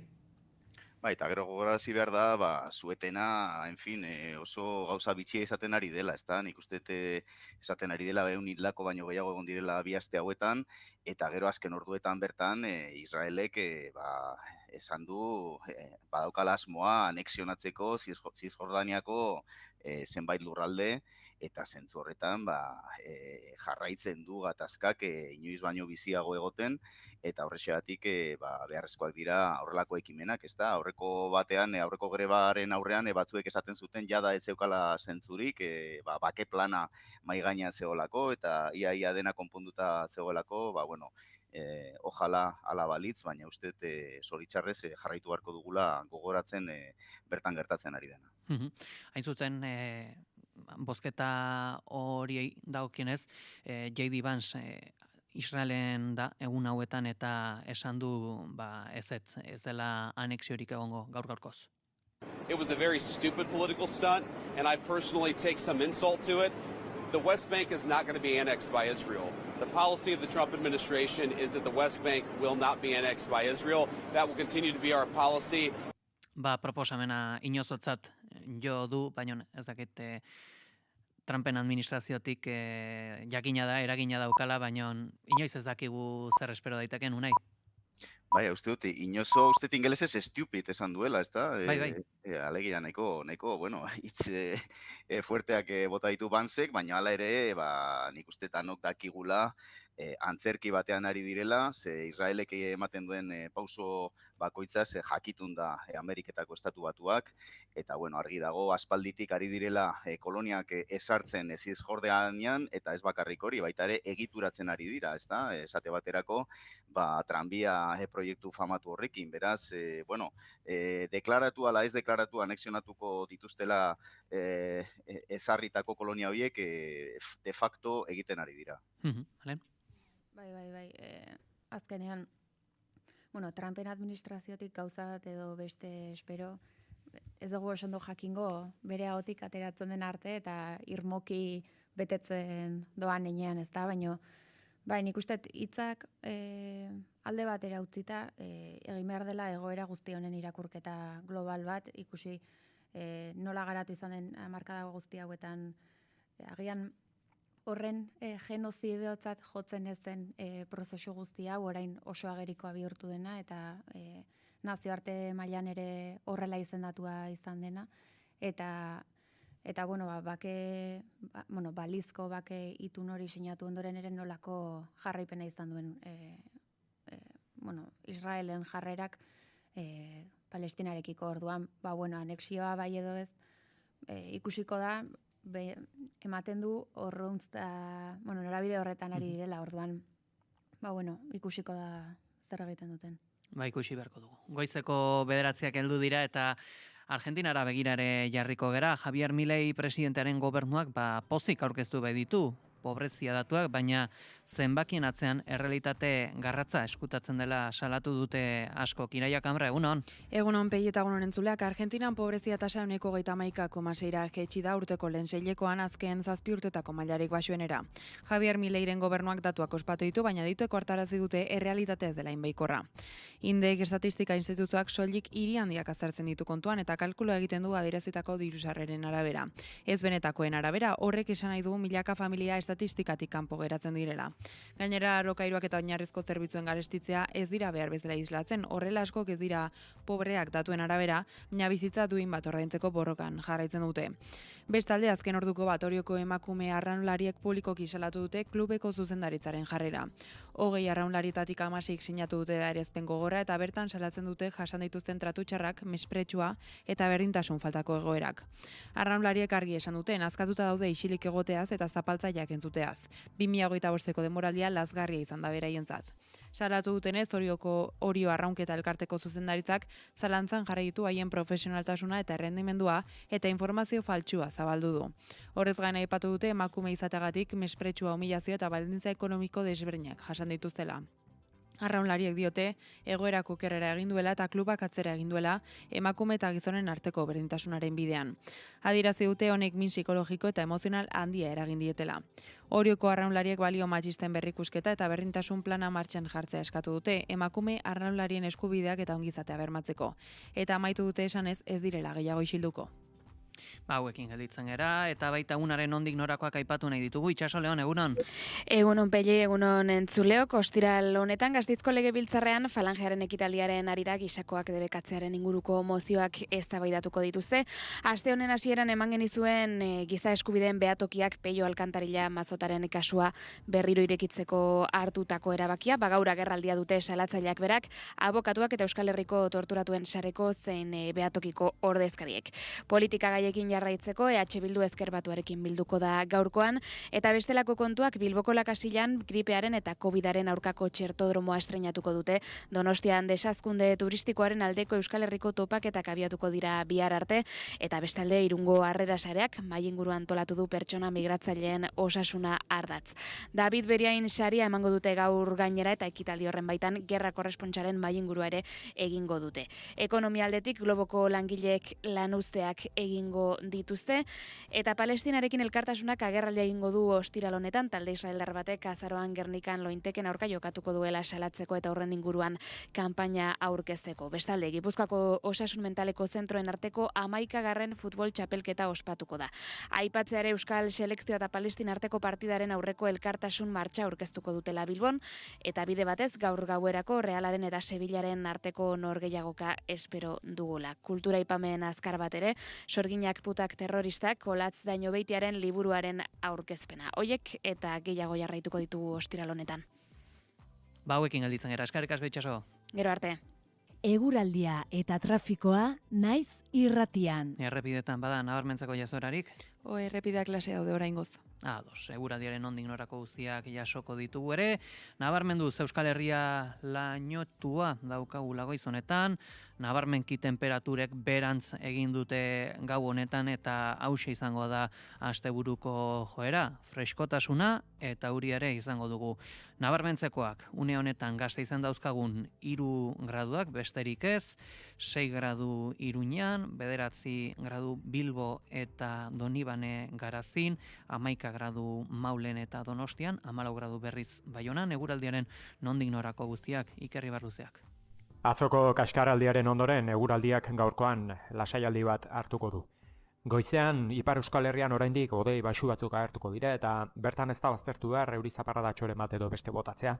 Hala ere azkar atertuko du eta goizerdirako giro lasaia nagusituko da.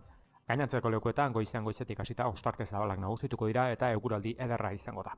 Arratsaldean barnealdetik barrena erdi eta goi mailako hodei batzuk sartuko dira eta zerua zikinxoa agertuko da. Hala ere ez da euririk espero eta eguraldia lasaia izango da. Gauean lurralde osoan hodei baxuak ugaritzen hasiko dira. Haizeak goizean hego-mendebaldetik eta arrosamar joko du, arratsaldean ipar-mendebaldera egin eta indar pixka bat galduko du, gauean berriro ere hego-mendebaldetik finkatuko da, temperatura minimoek behera ingo dute eta beherakada nabarmena jasango dute gainera.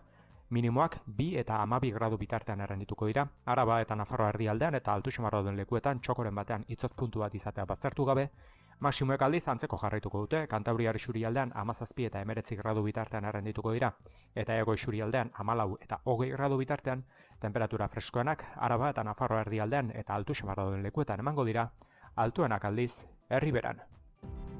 Informazioaren aria. Usurbil bizi. Gozatu Zumetaren muralaz, artelanez betetako kalez, murgildu gerraren memoria ibilbidean eta Usurbilgo sagardoaren kulturan. Ezagutu Elizako organo eta arloju paregabeak, kontsultatu bisita gidatuak. 650 usurbilbizi.eus. Usurbil turismoa, beste mundu bat posible da. Bainugela berritzeko garaia dela uste duzu? Behar duzun guztia daukagu.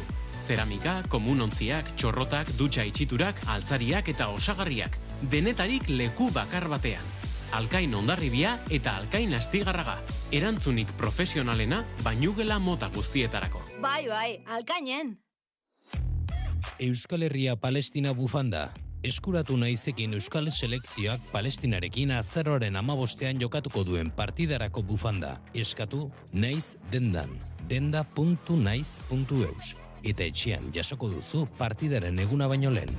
denda.naiz.eus. Eskatu orain. Euskal Herria Palestina.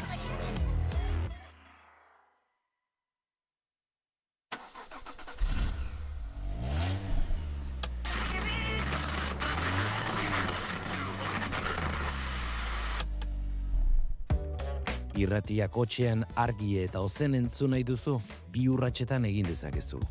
Lotu mugikorra Bluetooth bidez autora. Joan, irratia.naiz.eus helbidera eta klikatu zuzenean entzun botoian. Egunon, goizeko 8 dira, ongi etorri Naiz Irratira. Lekornuren dimisioak estatu krisia... Naiz Irratia, 2 urratsetan, edonon eta kalitate ezin hobean.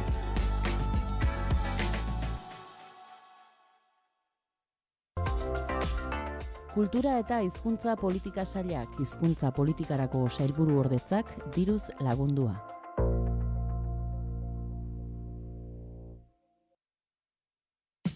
Informazioaren aria, Naiz Irratian.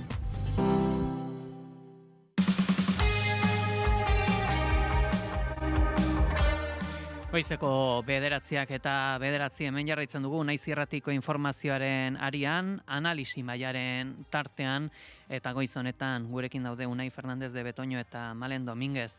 Eta eguraldiaren berri eman dugunean, ikusi dugu, temperatura aski baxua dela Gasteizen, 3 gradu aipatu dugu, baina orain gaurkotu eginda ordenagailuko temperatura, eta hemen jartzen dit 2 gradu besterik ez daudela. Unai, kezkatu egin gera, zutaz, fresko egiten aldu Gasteizaldean. Bai, fresko egiten du, baina bueno, ohituta gaude, lasai. Bueno, ausartak zuek, guk sufrituko genulako kostaldekoak garenak, baina aurrera jarraitu dugu eta aipatuko dugu elementu aski serio bat baita ere, 9 entzun berri dugu, Orioko emakume arraunlariek publikoki salatu dutela, beraien egoera, klubeko zuzendaritzaren jarrera, gaitzetsi dute, 20 arraunlaritatik 16, besteak beste esan dute, elkarteko zuzendaritzak zalantzan jarri duela haien profesionaltasuna eta errendimendu eta informazio faltsu ere zabaldu duela, horrez gain, aipatu dute emakume izateagatik mespretsua, humilazioa eta baldintza ekonomiko desberdinak jasan dituztela. Bueno, udantzear, arraunaren loriak aipatzen ditugu, baina guztiz bestelako egoera eman da argitara orain Malen. Bai, egia esan flashazo bat, ez? Nola da, un jarron de agua fria, hola. Espero ez ezun kontu bat izan da, Oriok gainera badu fama, hola, arraun munduan klub haundi eta indartsua izatekoa, eta bai, oso kezkagarria iruditzen zait, horrelako gauzak askotan emakumeon kirolean gertatzen dira, gizonezkoen kasuan, hori ez, profesionaltasun maila, hori ez da horren beste zalantzan jartzen, eta bai guztiz kezkagarria, eta animo Orioko emakume arraunlariei, eta ikusiko da zer gertatzen den. Unai? Bai, bueno, oso ausartak izan direla, ez da, salaketa hori eginez, eta oso argi erakusten duela, berdintasunaren bidean, oraindik asko falta zaigula gizarte osoari, ez da. Ea, egoera konpontzen den, eta ea gehiago baloratzen dugun zenbait emakumek egiten duten kirola, nik uste haintxe bertan beti hartzen dela 2. mailakotzat, eta bada garaia berdintasunaren izenean berdin parekatzeko eta berdin tratatzeko. Adierazpena irakurri daiteke Orioko guka webgunean eta bertan idatzia dago ere, amaieran klubeko balio matxisten berrikusketa exigitzen dugu. Beraz, larria, behintzat irakurri daiteken adierazpena. Goizeko 9 eta 12 dira, bestelako kontu batera egingo dugu salto goiz honetan ere, hain zuzen Lizarraldean ultraeskuinak izan duen gorakadaren erdigunea Garaiko Anderatz eskola bihurtu da. Talde ultraeskuindar batek eskola erosi du, eta bizilagunak kexu eta kezkaz daude. Ultraeskuindar hauek gainera, Fernando Ros gestoretako kidearen omenaldia eragotzi zuten, eta honi buruz ikerketa burutu du Ahoztar Zelai eta kazetariak gurekin dugu, goiz honetan, egun hon? Kaixo, okertu zarete, Ahoztarri deitu beharrean niri deitu diazue Martxelo Diaz nahi. Dos, Martxelo, barkatuko diazu, telefonoa gaizki dugu orduan, baina, ez dakit, zuik ere ekarri duzu, gure gana albiste hau, eta ez dakit aipatzerik baduzu ea zer gertatu den Anderatz eskolan? Bai, labur bilduz, duela urte desente, 10-15 urte edo gehiago behar bada, ateratziren lehenengo informazioak, hor, talde ultraeskuindar bat, de Jerri eta de Zalatz aranetan, Nafarroan, Lizarraldean, bertan kokatzen ari zala, ez? Eta, salatzen dute geroz eta, toki gehiago, garrantzi gehiago hartzen ari direla, eta beti ere, metzu oso ultraeskuindar, oso ultrakatoliko batekin, ez? Adibidez, bertan aurru ugari daude, 40 inguru, eta ez dira, hezkuntza sistema normalizatura joaten, baizik eta beraien ikastetxetan, homologaziorik ez duten ikastetxetan aritzen dira, ez? Urtetik urtera, kontuan izan behar da ere, populazio gutxi duten aranetaz ari garela, eta beraz, horrelako fenomeno bat izatea bere biziko garrantzia duela edo bere biziko eragina duela, eta egia da, urtetik urtera presentzia hau geroz eta nabarmenagoa dala, ez? Eta, pixka bat aipatu duzuen udaran, egiten da urtero, Fernando Ros Navarro hori omenaldi bat, historietako kidea izan dakoa, eta, urtero mendian edo ermita batean omenaldi bat egiten diote, eta aurten gertatu da, ultraeskuindar talde honek ez duela utzi, omenaldi horretan edo ekitaldi horretan parte hartu behar zuten kidei zieten pasatzen usten, ez? Eta, hau nabarmendu dute, pixka bat gorakada honen azkeneko kapitulua izan dela, ez? Honekin batera, handeratze eskola hori erosi dute, hori bere garaian monje batzuk abartzutan zaukaten ikastetxe bat zan, eta, orain talde honek erosi du, eta pixka bat beraien jarduren gune bezala bilakatzen ari da, ez? Guzti honen aurrean, Deierri Gezalaz eta batzutako biztanleek, beraien kezka azaldu dute, izan ere, horrelako jarrera, xenofobo, homofobo, ultraeskuindar dituzten taldeak, beraien artean, errotzen ari direla, eta izugarrizko garrantzia edo protagonismo hartzen ari direla, ez? Eta, horretan ahostatzera eta lankideak ikerketa zabal bat egin du, eta nabarmendu du, bertan, talde honetan, Fundación Maestro Ávila izeneko sekta ultrakatoliko honetan, Espainiko ultraeskuindar talde ugariren ordezkariak edo kideak egon badaudela, ez? Hauen artean, ematen ditu, Blas Piñar, ultraeskuindar historikoaren familia, Kataluniatikan etorritako famili zenbait, eta guztia daukate antzeko profil bat, ez?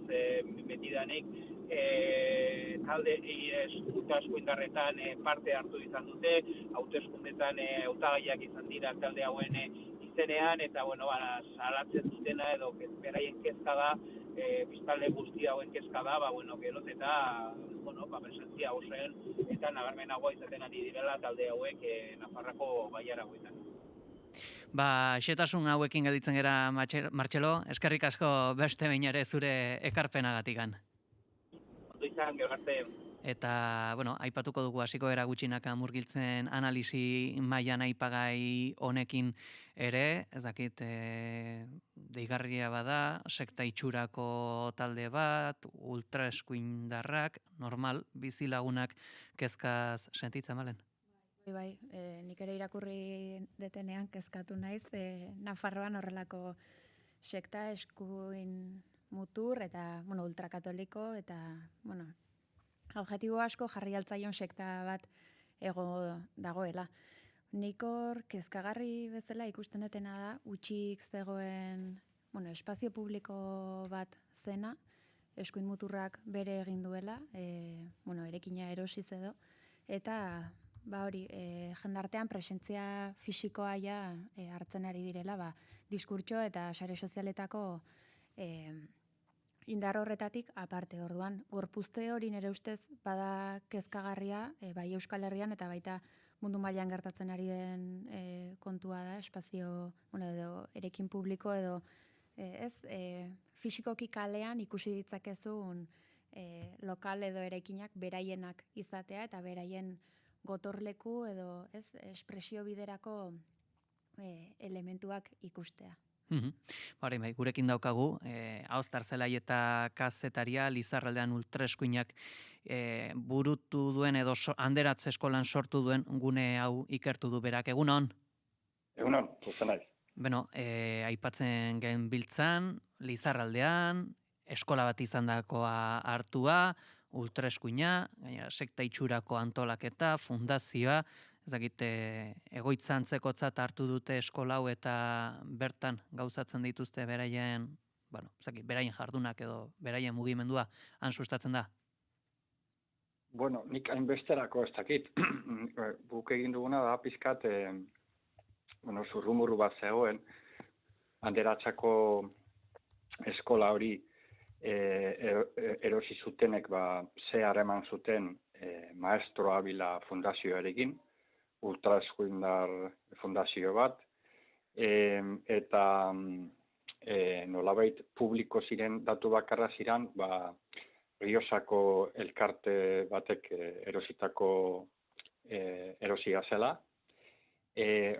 Orduan, guk ikertu genuen Riosako elkarte hori, eta berton aurkitu genuen konexio bat ultraeskuindarrekin, kasu honetan Kataluniako ultraeskuindarrekin, eta ikusita Fundazio Maestro Abilak ere baduela Kataluniako ultraeskuindararekin lotura zuzen bat, datuak argitaratzea erabaki genuen, lehenengo dosier baten bidez eta gero bideo baten bidez. Hortik aurrera, hor eztabaida bat zabaldu da zonaldean, komunikabide batzuek interesa jarri duzue horren inguruan, eta proiektu horren atzean dagoena, oraindik ere argitzeko dago, badaude hipotesi batzuk, berton eskola bat martxan jarriko dutela beraien seme-alabentzako, edo baita ere eskolaz aparte erresidentzia bat nagusientzako, bere nagusiak umeak eta deno bateran bizi izateko, beren ideia bat publikoki aipatu duten ideia bat da, eta ikusiko da. Horre, zehazki, Maestro Abila izena du eraikina edo kudeatu edo erosi duen fundazionek, ez dakit, nor da Maestro Abila, hori ikertu duzu ere? Oso ondo, komeni da igual hastea hasi behar den lekutik, eta datatik.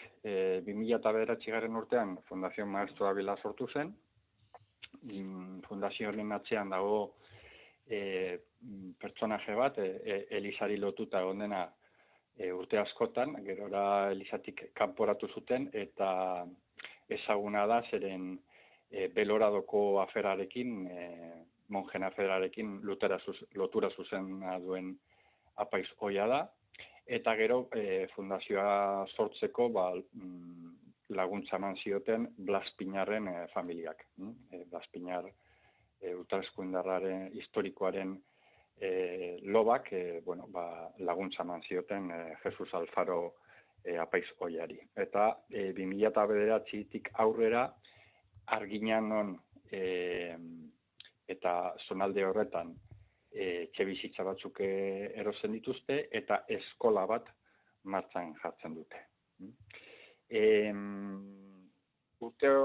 Hilabete batzuk geroago Tarazonan saiatzen dira, Zaragozan Tarazonan saiatzen dira Aragoin erresidentzia bat martxan jartzen, baina zarata handia ataratzen du proiektuak, medio askok makina notizia publikatzen dituzte horren inguruan, alderdi politikoak ere eztabaida bat edukitzen dute horren inguruan eta proiektuak porrot egiten du. Eta lehenengo notizia Nafarroan medioetan beraien presentziari buruz 2013 urtean ematen da. Beraz, jaio eta 4 urte beranduago. Eta hor, Martxelok nahi zen publikatzen du pizkat ze profil ultraeskundara daukan fundazionek eta zer nolako salaparta atera duen bere presentziak Nafarroako zonalde horretan. Hain zuzen, hitzaldiare eskaini zenuen. Bizilagunek zer galdetzen dute, zeintzuk dira beraien kezkak? Lehen eta ben gertatu dena da 2013tik honea ez dela egon beraiei buruzko notiziarik.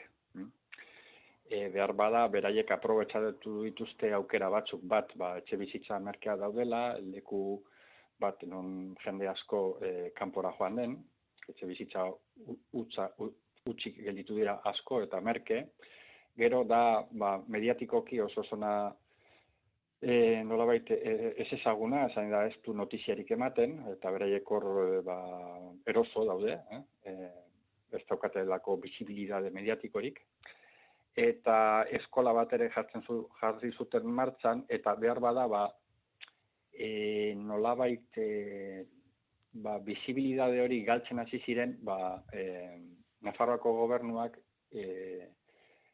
eskola horri buruzko txosten pare bat idaztera behartuta sentitu zenean. Nolabait aztertzeko ume horiek, seme-alaba horiek, zein eskolatan zeuden, zein nolako baldintzetan, eta eskola hori homologatua zegoen edo ez. Eta, baina, txosten horiek ere ez dute reperkusio mediatikorik eduki, eta urteotan, nik uste, bertoko Nafarrak, ikusi nahiko arduratuta egon direla, baina ez dute izan nolabait medioen laguntzarik edo ez da egon beste sinergiarik nolabait hori eztabaida hori luzatzeko zonaldetik at. Orduan zonaldean gertatzen ziren gauzak, zonaldean ezaguna ziren, baina ez hortik at. Eta, nik uste gaizki kalkulatu du sekta horrek, ultraeskuindar sekta horrek bere ibilbidea zeren nahiko isilpean zeuden, arazorik konflikto larri handirik ere ez sortzen, bai ardura handia zegoen, zer nolako adoktrinamientoa jasotzen ari ziren seme-alaba horiek eta zer nolako rola jokatzen zuten emakumeek sekta horretan, baina usteilak 2025ean, usteilean, pizkat armariotik atera ziren, eta aspalditik egiten den omenaldi bat, Fernando Rosen aldeko omenaldi bat, edo orezko omenaldi bat saiatu ziren oztopatzen, Guardia Zibilara bertoratu zen, eta naiz eta beraiek ez zeukaten baimenik protesta hori egiteko eta bide publiko bat oztopatzeko, Guardia Zibilak erabaki zuen omenaldi baimendu horren jendearen aurkako jarrera bat izatea eta ez oztopatzen zutenen aurka, eta hor, nolabait, hausdura bat egonda, mediatikoa ere, zeren komunikabide ezberdinak, Euskal Telebista barne, arreta eman diote asuntuari, eta hemendik aurrera, hortik aurrera gertatu dira gauza asko. Hor ere, Fernando Rosen oroimen ekitaldiak oztopatzeko, bada bideo bat, non ikusten den, edo irudiren batzuk badaude, non ikusten den, talde honetako hainbat lagun errepidea mozten baila baten laguntzaz, eta hor, okerrez banago, Jose Ramon Brustenga identifikatu duzun, hor da pertsona hau? Hor, identifikatu dugu hainbat pertsona, alde batetik bai Brustenga familia, non Fuerza Nueva alderdi ari lotuta eta gerora ere hautagai izan da beste ultraeskuindar alderdi politiko batzuetan, eta Kataluniatik etorritako familia bada, zeren nolabait hor bi familia indartzu dira fundazioaren atzean, eta bat da Blas Piñaren familia eta bestea da Brustenga familia. Nolabait, hiru lau familia identifikatu ditugu, denak ultraeskuindarrari lotuta. Blas Piñarrek Nafarroarekin badu lotura, ze aparte Blas Piñaren familia Nafar errekete batzuen familia dira Blas Piñar familia, eta orduan, Nafarroarekiko lotura hori badute, eta gero Kataluniatik etorritako Brustenga familiare badago hor, beste familia batzuk igual ez daukate hain pisua handia ez da fundazioan, ez ultraeskuindar alderdi politiko, historiko eta gaurkoen artean, baina badaude hor, eta guk pizkat zein zonaldetan edatu diren aipatu dugu, zenbat etxe bizitza erosi duten, zein nolako salto demografikoa suposatzen duen zonalde batzuetan familia horiek hainbeste seme-alaba edukitzea, eta, pizkat, zer nolako ideologia eta zer nolako adoktrinamientoa ematen duten. Pizkat, datuetara eraman dugu, batez ere gure lana izan da, datuetara eraman jendea identifikatuz eta lekuak lokalizatuz eta enpresak aipatuz eta bar, datuetara eraman hor zauden eztabaida hori, herrikoi eztabaida hori datuetara eraman. Kaso beste esparru bat ere izango da, ea talde honek zer nolako influentzia izan dezakeen tokiko politika gintzan edo gizartean ere?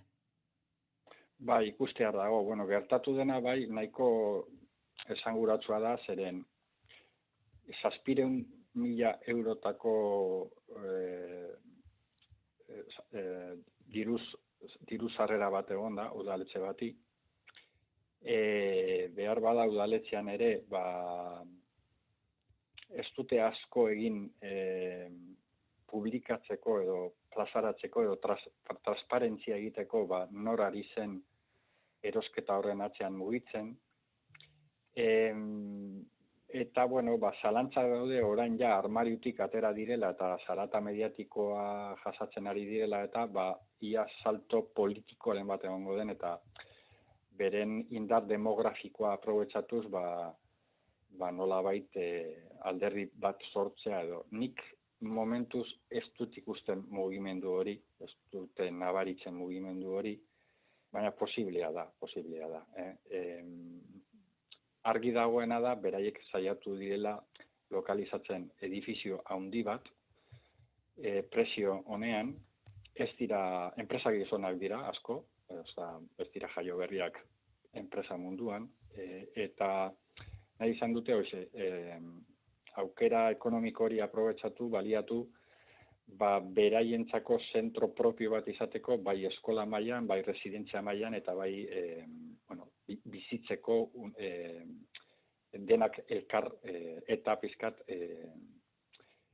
beste gizabanakoekin eta beste herritarrekin nasketarik ez emateko. Orduan, nik uste movimentu importantena da hori, beraien bunkerizazioa, beraien sektarismoa eta beraien adoktrinamentoa aurrera batea. Hortik aurrera alderdi politiko bat sortuko duten edo ez, baita ere nik uste ikusteko dago.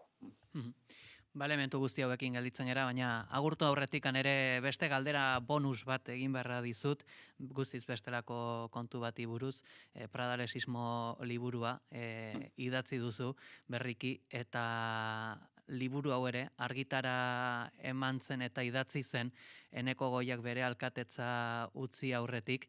Liburan irakurri daiteke Maria Eugenia Arrizabalaga, Andoni Egibar eta Eneko Goiaren arteko harremanaz, Gipuzkoa Buru Batzarreko presidente izateko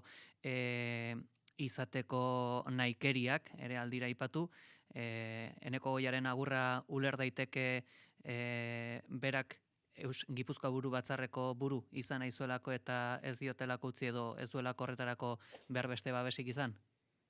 Hor, luze emango luke hitz egiteko, baina gertatu dena oso labur esan da. Hor, PNV EAJ-ko aparatuan dauden elitea, famili klan batzuk osatzen dute, eta famili klan horien artean talka batzuk egon dira, aliantza batzuk, errebuelta bat ere eman da, eta tarte horretan Egibarren klanak herentzia utzi du Olano Arrese familiei, bai? Klan berri bati.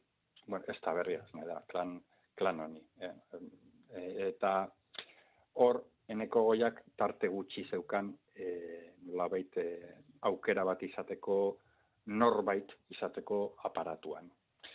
Eta gainera, zegoen olako imaginario bat sortun da, 12 urteko tope horrekin, jendea pausu bat bota behar zuela atzera. 12 urtez egon da bai kargu publiko baten edo aparatuan ardura politikoa izan da, atzera pausu bat eman zutela. Eta orduan pizkat dena guzti hori gehitu zaio bere kontra. 12 urteko epe hori, 2 ez dagoela Egibarren klanean barruan ondo kokatuta eta herentzia hartu duen klanean, Arrese Olano familian ere ez dagoela ondo kokatuta eta pizkat gelditu da deskolokauta. Nik uste dignifikatu nahi izan duela bere irteera eta daoko agrabio bat sortu Juan Mari Aburtoren Jaumari Aburtorekin, zeren berak ere imaginario hori kontutan eduki, erabaki du ezetz aurrera egin nahi duela, eta familia talka horietan ez da hain zauritua izan Jaumari Aburto, eta orduan,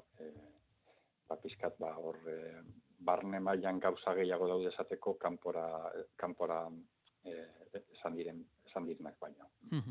Unen batean ere hartu beharko dugu tartea honi buruz hitz egiteko, Aostar Zelai eta mila esker goizonetan gurean izategatik. Zeuei, zeuen entzulei aukera emateagatik informazio hau jasotzeko.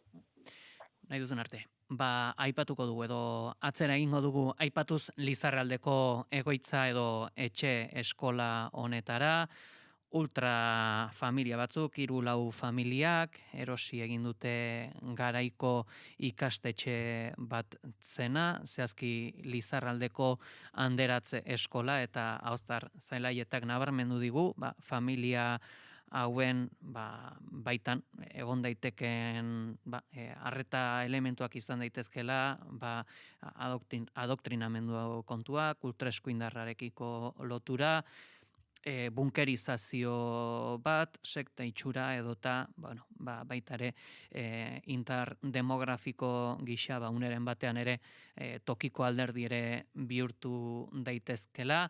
Unai, ez dakit, nola ikusten duzu hau, aipatuko dugu batetikan, indar demografiko izaki alderdia ere sortzeko aukera hori, ez dakit, nola ikusten duzu hau? Kezkaz, ezta? Eta oso ondo erakusten du honek ideologiek ere behar dutela leku fisiko bat, ezta? Haien eginkizunak aurrera eramateko, egia esan egon naiz begiratzen, ez nuen ezagutzen lekua, eta egon naiz ikusten orto argazki batean, eta da uharte perfecto bat, ezta? Anderatze eskola hau inguratuta zuaitzez, eta gero inguratuta baratzez, ezta? Hor abartzuza eta aritzala artean, beraz, bunkerizazioarena ez da gauza metaforiko bat bakarrik, bada ere fisikoa.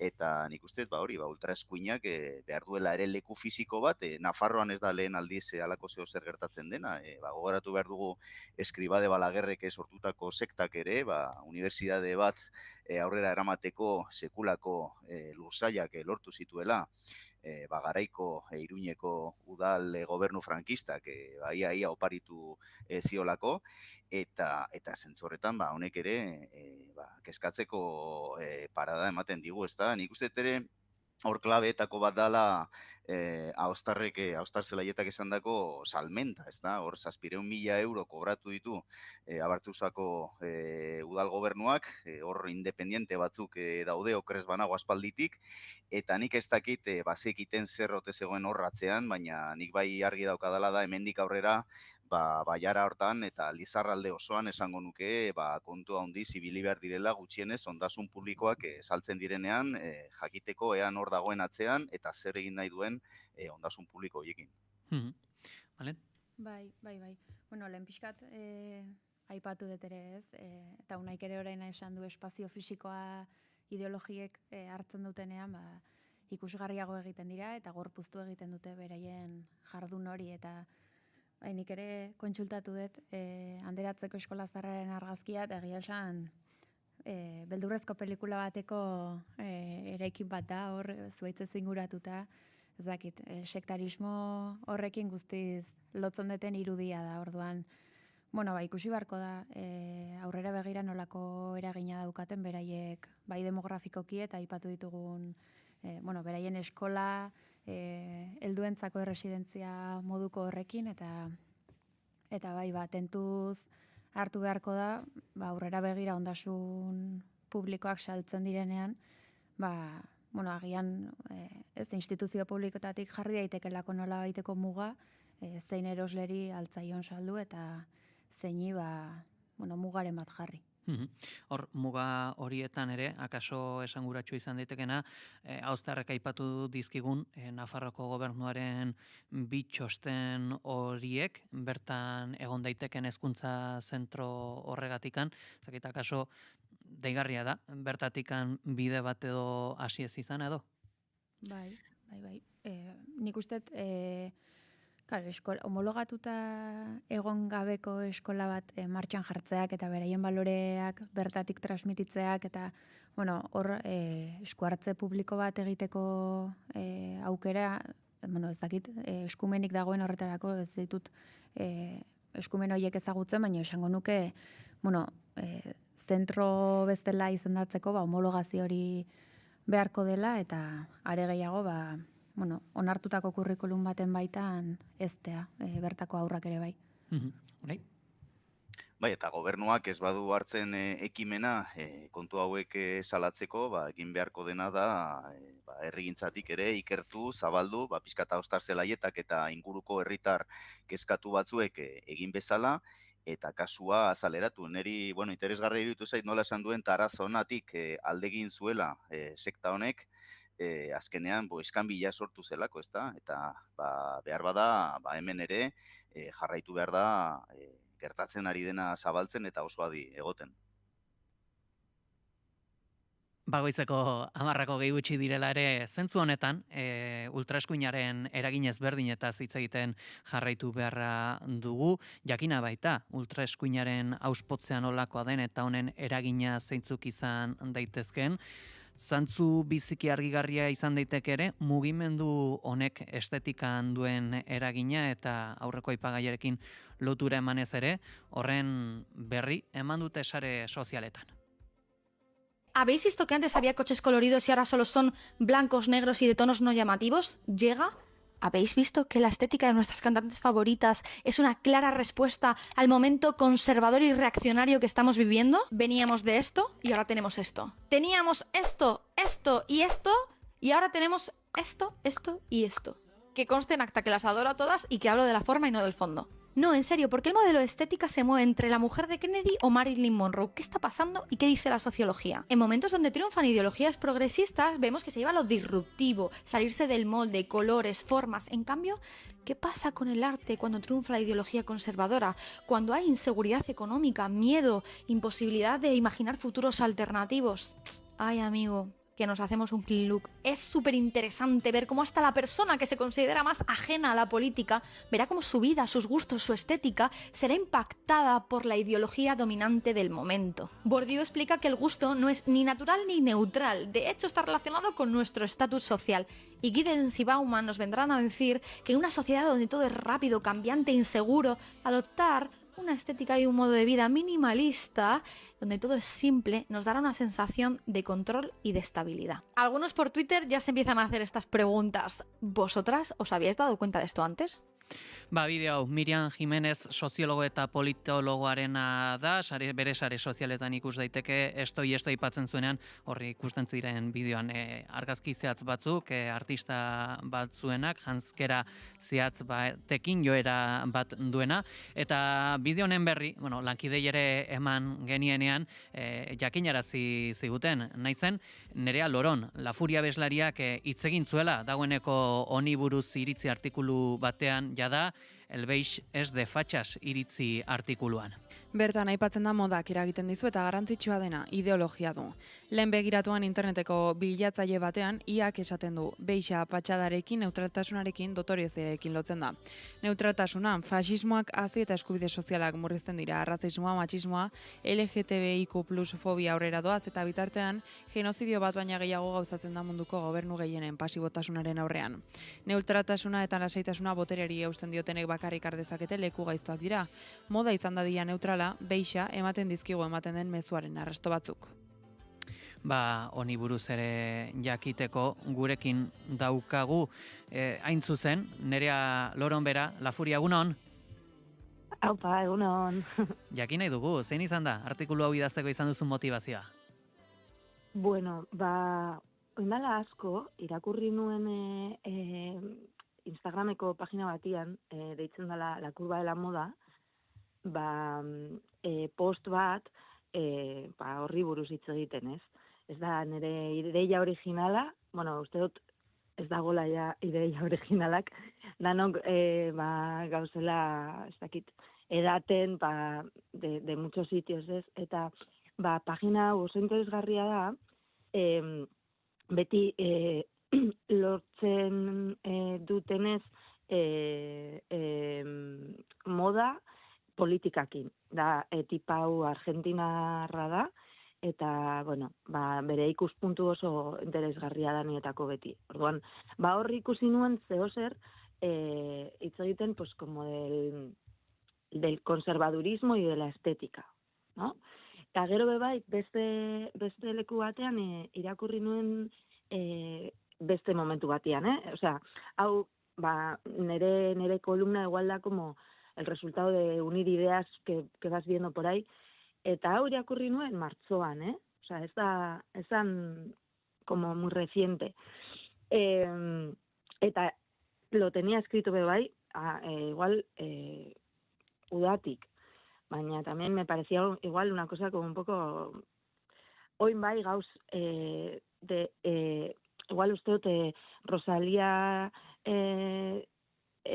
atera, bueno, barkatu eske zagitzen azaltzen da euskeraz, dakizue. Zahetzen naiz.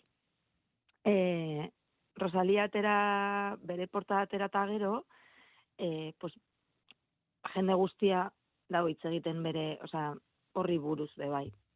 Dana lotuta dagolako. Baina, bueno, nietako, da bebai, pues un resultado de observar la sociedad, neri moda asko gustau jat, eta me interesa, eta hor nau bebai, eta uste dut dala beste hizkuntza bat. Eta niretako, nere lanan eta nere bizitzan bebai, bada importantia. Osea, hor, zuk hitz egiten duzu de tus gustos, zure posizionamiento politikoa batzutan, aldozu eman informazio asko, zure estetikakin. Eta beti izan da hola, no? Osea, punk estetika adibidez, tiene que ver con robar símbolos de una tipo de clase eta resignificarlos, cadenak, leopardoak, osea, ez dakit. Orduan, segertatzen da orain, eta bebai dau beste ideia bat, osea, eske dau lotuta hori estetika hori como beis, eta el mundo coquet. Osea, ni bakarri dauko 2000 caracteres, ezin dut, no me puedo extender mucho, baina hau da para profundizar mucho. Porque también viniendo de la pandemia, ¿qué ha pasado? Que eso también tiene un sentido con la estética luego. O sea, podemos hablar, o sea, mucho rato sobre esto. Bai, argi gelditzen da askorako ematen duela. Eskarrik asko gurean izateatik Nerea, nahi duzun arte. Mi esker zuei, musu bat. Berdin. Eta partekatuko dugu, aipagaia zuekin, ez dakit, zuek ere nabari ote duzuen gure gizartean ere kalera jeitsita eta nabaritzen ote den hau, pixkat, deigarriana izan daitekena da, implizitasun maila izan dezakela, hau da, irakurri arte zarela konturatzen eta ez duzula hau honetaz sinesten, Malen? Bai, ni... Bueno, orain marabilatua gelditu naiz Nerea entzuten ere bai. Nik, egia esan, moda ez da jarraitzen duten kontu bat, baina bai gustatzen zaidala, ez, tendentziak eta, grosso modo begiratzea, eta, el beix ez de fatxas, eske nik orain arte, Cayetanoekin lotzen nuen, eta, nik orain ere gauza beixak baditut, eta, egia da, zure burua islatzeko edo zure identidadea plazaratzeko modu oso garrantzitsua dela moda. Eta, pentsarazi dit, modarekin eta baita, kotxe koloreak, etxeen dekorazioa, hirietako urbanismoa orokorrean, kolore bizi hoietatik ateratzen ari gera eta kolore apalagoetara joan da, lasai egote horrek agian apaltzen ditu, norbere aldarrikapenerako grinak eta ematen du oso lotuta ez dauden elementuak direla, baino pentsatuz jarrita oso korrelazio betea daukate eta pentsarazi dit, kolore bizi gehiago jarri behar ditu dala nire bizitzan. Horre ere, aipatu du bete-betean, Nereak mundo kuket hori, eta burura etorri zait zuzenean, existitzen dela youtuber bat, izena duna La Kuket, itzjoko egiten du kukekin eta koket izateekin, eta hain zuzen ikusten da, bide horretan, pixkat ere, errezeta txukunak egiteaz gain ere, familia tradizional baten sustapena duela, neskau, zehazki, Honduran jaio zen, baina Iruñera ere etorri zen ikastera, lehentzuk aipatu duzu Unai, Eskribade Balaguerrek ezarritako unibertsitatea, unibertsitate horretan ikasi zuen Maria Sierrak eta bere estetika pixkat ere oso beixa dela eskaso esan zen genezake modu batean esaterren. Unai, zuk nabaritzen duzu hau? Bueno, nik uste beti existitu dela, ez dakit, kolore estridenteak eta ornamentazio ugaria eta hola behe mailako edo herri mailako kulturarekin lotzekoa, eta gero goi mailako kultura beti egon da, ez dakit, estilo minimalistago batekin lotua, dotorezia, kolore suabeak, hotzagoak, eta abar, eta nik uste hor badagoela zehozer aspirazionala, ez da? Nik uste beheko mailago batean gaudenok nahi dugula maila sozioekonomiko altuagokoen estiloa kopiatu nola baita, eta behar bada horretatik zehozer badago, estilo hori kopiatzeko asmoa, eta gainera nik uste estilo hori ere lotu daitekela arroparen munduan Zara edo Inditex enpresaren zabaltzearekin. Nik uste halako enpresen eragina ez dala gutxi etxi behar, sekulako arrakasta izan duelako, eta egia esan, estilo ezberdin asko dauzka, baina bai daukala lerro nik uste eta hundiena, halako kolore suabe, dotore modukoak, eta pixkate lortu dute, jendeak nahi izatea halako estilo soil bat jantzea, eta ausartuko nintzateke esatera, kontu hau ez dala arropara mugatzen. Nik uste dekorazioan eta altzari gintzan ere, Ikeak izan duen arrakastaren gakoetako bat, noski prezioaz gain, da, balako estilo soil bat, ornamentaziorik gabea, eta segurazki nik uste dut hor, lotura batzuk egon daitezkela, eta gainera kapitalismoari nik esango nuke ere nahiko ondo datorkiola moda hori, ze produktu horiek hain soilak, hain ornamentazio gutxikoak izaterakoan, askoz merkeagoak izan daitezke produzitzeko, eta zentzu horretan askoz prezioaz jeitsi daiteketzerakoan gehiago saldu, ezta? Nik uste, gutxienez ez dakite lotzen ari naizen pixkate nereak eta Maialenek aipatutakoarekin, baina ikusten horretatik Emalenek aipatutakoarekin, baina hortik zehozer ere badagoela esango nuke. Lasai egon, segituen ere horretara joko dugu, baina esan duzunean aspirazionala atzo gertatutako anekdota bat kontatu behar dizut, ezin dut, nire barnean hau gorde.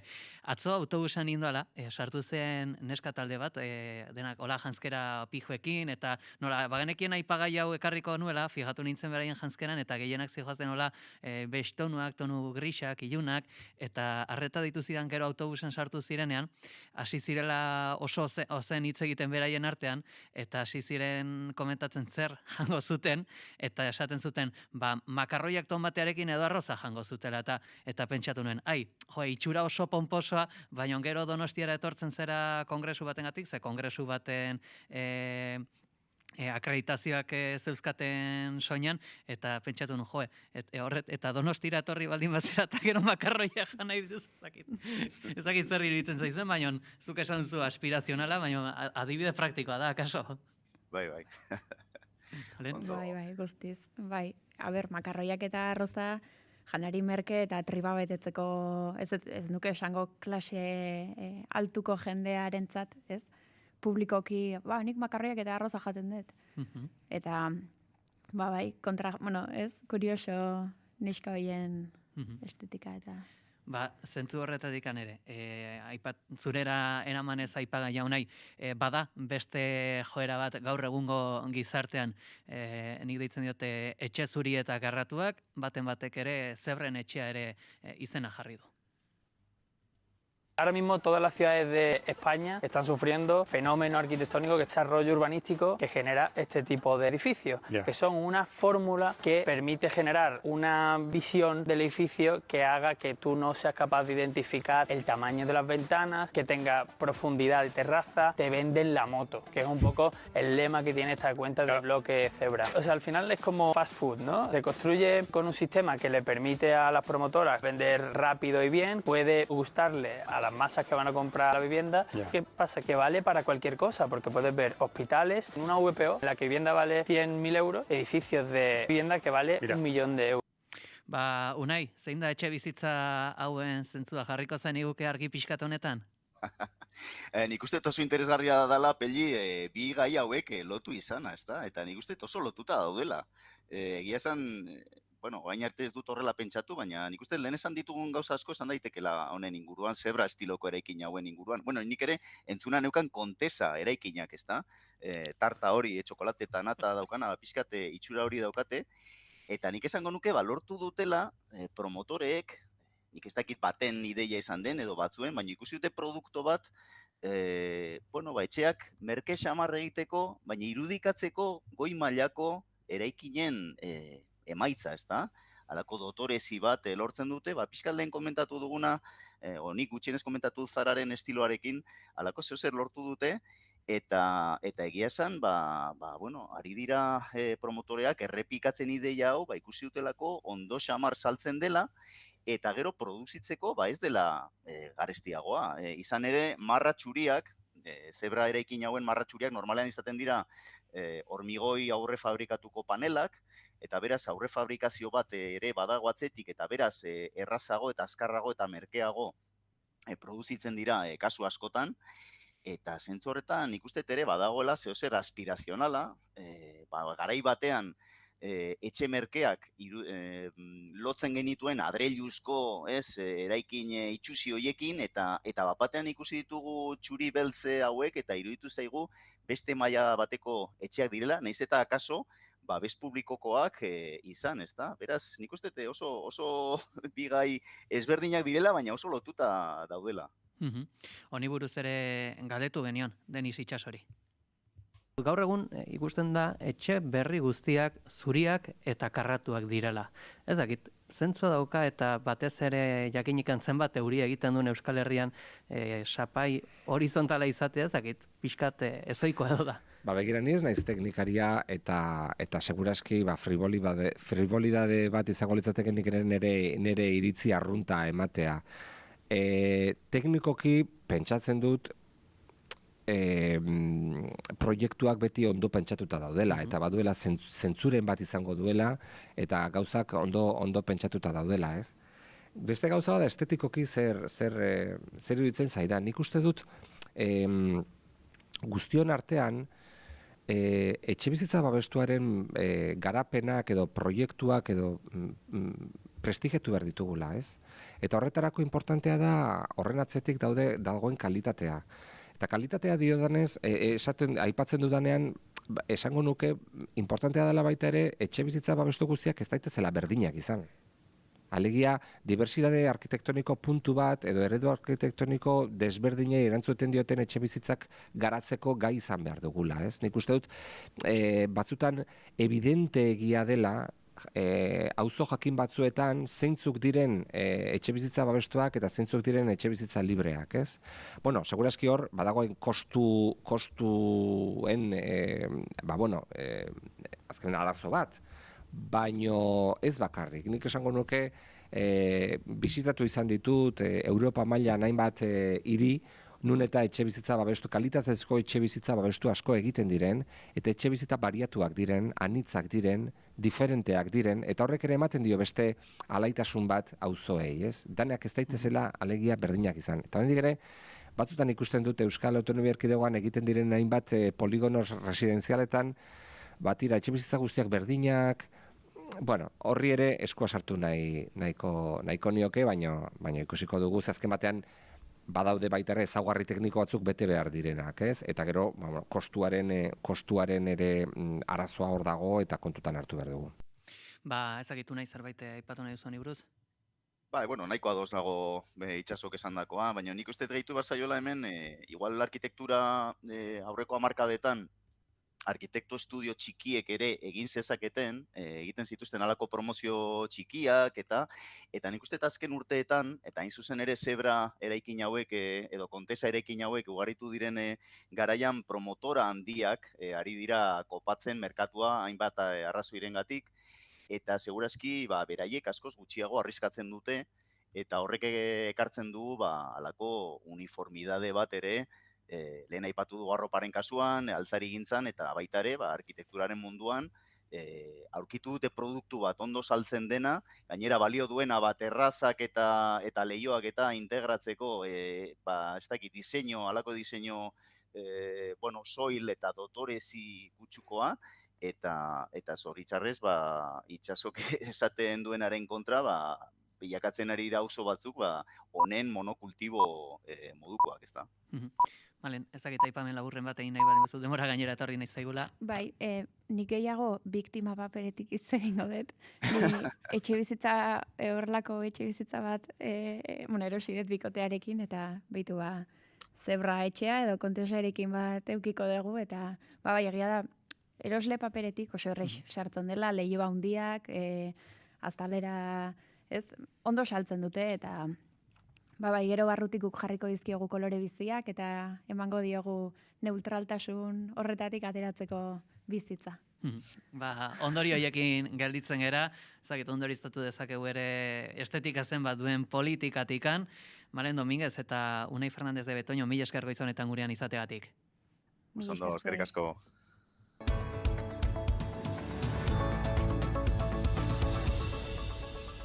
Goizeko 10 dira dagoeneko, zabalik dago, Bilboko Kasilla pabiloian griparen aurkako txertua jartzeko txertaketa gune handia, azken astean Bizkaian kasuen kopuruen nabarmen gora egin duelako, hartu du erabaki aldakoako exekutiboak. Itxaso Leon, egunon? Egunon pei, egunon entzuleo, ostiral goiz honetako 8etan duela 2 ordu ireki ditu ateak Kasilla pabiloiak kanpoaldean ilara sortu delarik lehen ordutik.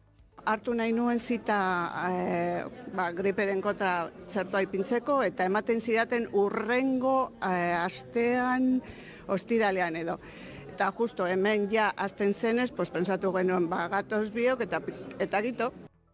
Osasun sailak jakinarazi duenez, 14 urtetik gorako bizkaitarrek izango dute txertaketa gune horretara joateko aukera. Astelenetik igandera zabalik egongo da, goizeko 8etatik iluntzeko 8etara gutxienez 2 astez, eta txerto hartzeko ez da aurrez hitzordua eskatu behar. Bertan, egunean 1000 txerto jartzea aurre ikusten du Osakidetzak, izan ere Bizkaian azken urteetako datuekin alderatuta kutsatutakoak bikoiztu egin dira.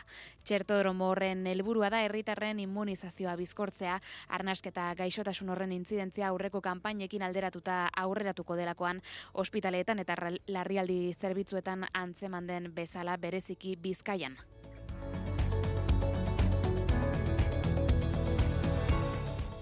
Eta Lakuako gobernuak akordioa lortu du Jauregizar enpresarekin Errenteriako Arramendi auzoan dauden 18 etxebizitza babestu erosteko egungo maizterrek alokairu babestuaren erregimenean jarraituko dutela bermatzea eta sustapenaren izaera soziala zaintzea helburu. Hala iragarri zuen ostegunean Denis Itxaso etxebizitza sailburuak operazio horretan 2,9 milioi euroko inbertsioa eginda eta horren bidez alokabidek kudeatzen duen parke publikoaren parte izango dira etxebizitza hoiek. 18 etxe hoietan bizi diren familiek eta Stop Desahuciosek baita ere txalotu egin duten neurria eta albiste oso ona dela esan dute, horrela maizterrek kontratu berri bat sinatuko dutelako, esan bezala alokabidek kudeatuko duena.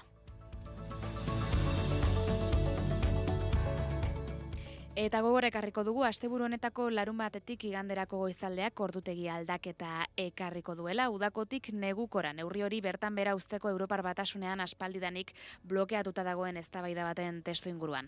Aldaketa ofizialki goizaldeko 3etan izango da penintsulako orduan, ordu hori Europako ordu zentralarekin bat dator, eta ordularia ordu biak arte atzeratu beharko da, beraz igandean hilak 26, 60 minutu gehiago izango dira. Praktika hori duela hamarkada batzuetatik ona urtean bitan errepikatzen da, martxoan ordubete aurreratzen da eta urrian atzeratu egiten da, urtaroaren arabera eguneko argi orduetara egokitzeko eta eraginkortasun energetikoa hobetzeko helburuarekin. Europar Batasuneko Energiaren Kontseiluak joan den astelenean egindako bileran Pedro Sánchez Espainiako gobernuko presidenteak proposatu zuen 2026an behin betiko amaitzea ordutegiaren gorabehera hoiekin bi arrazoi nagusi aipatuz.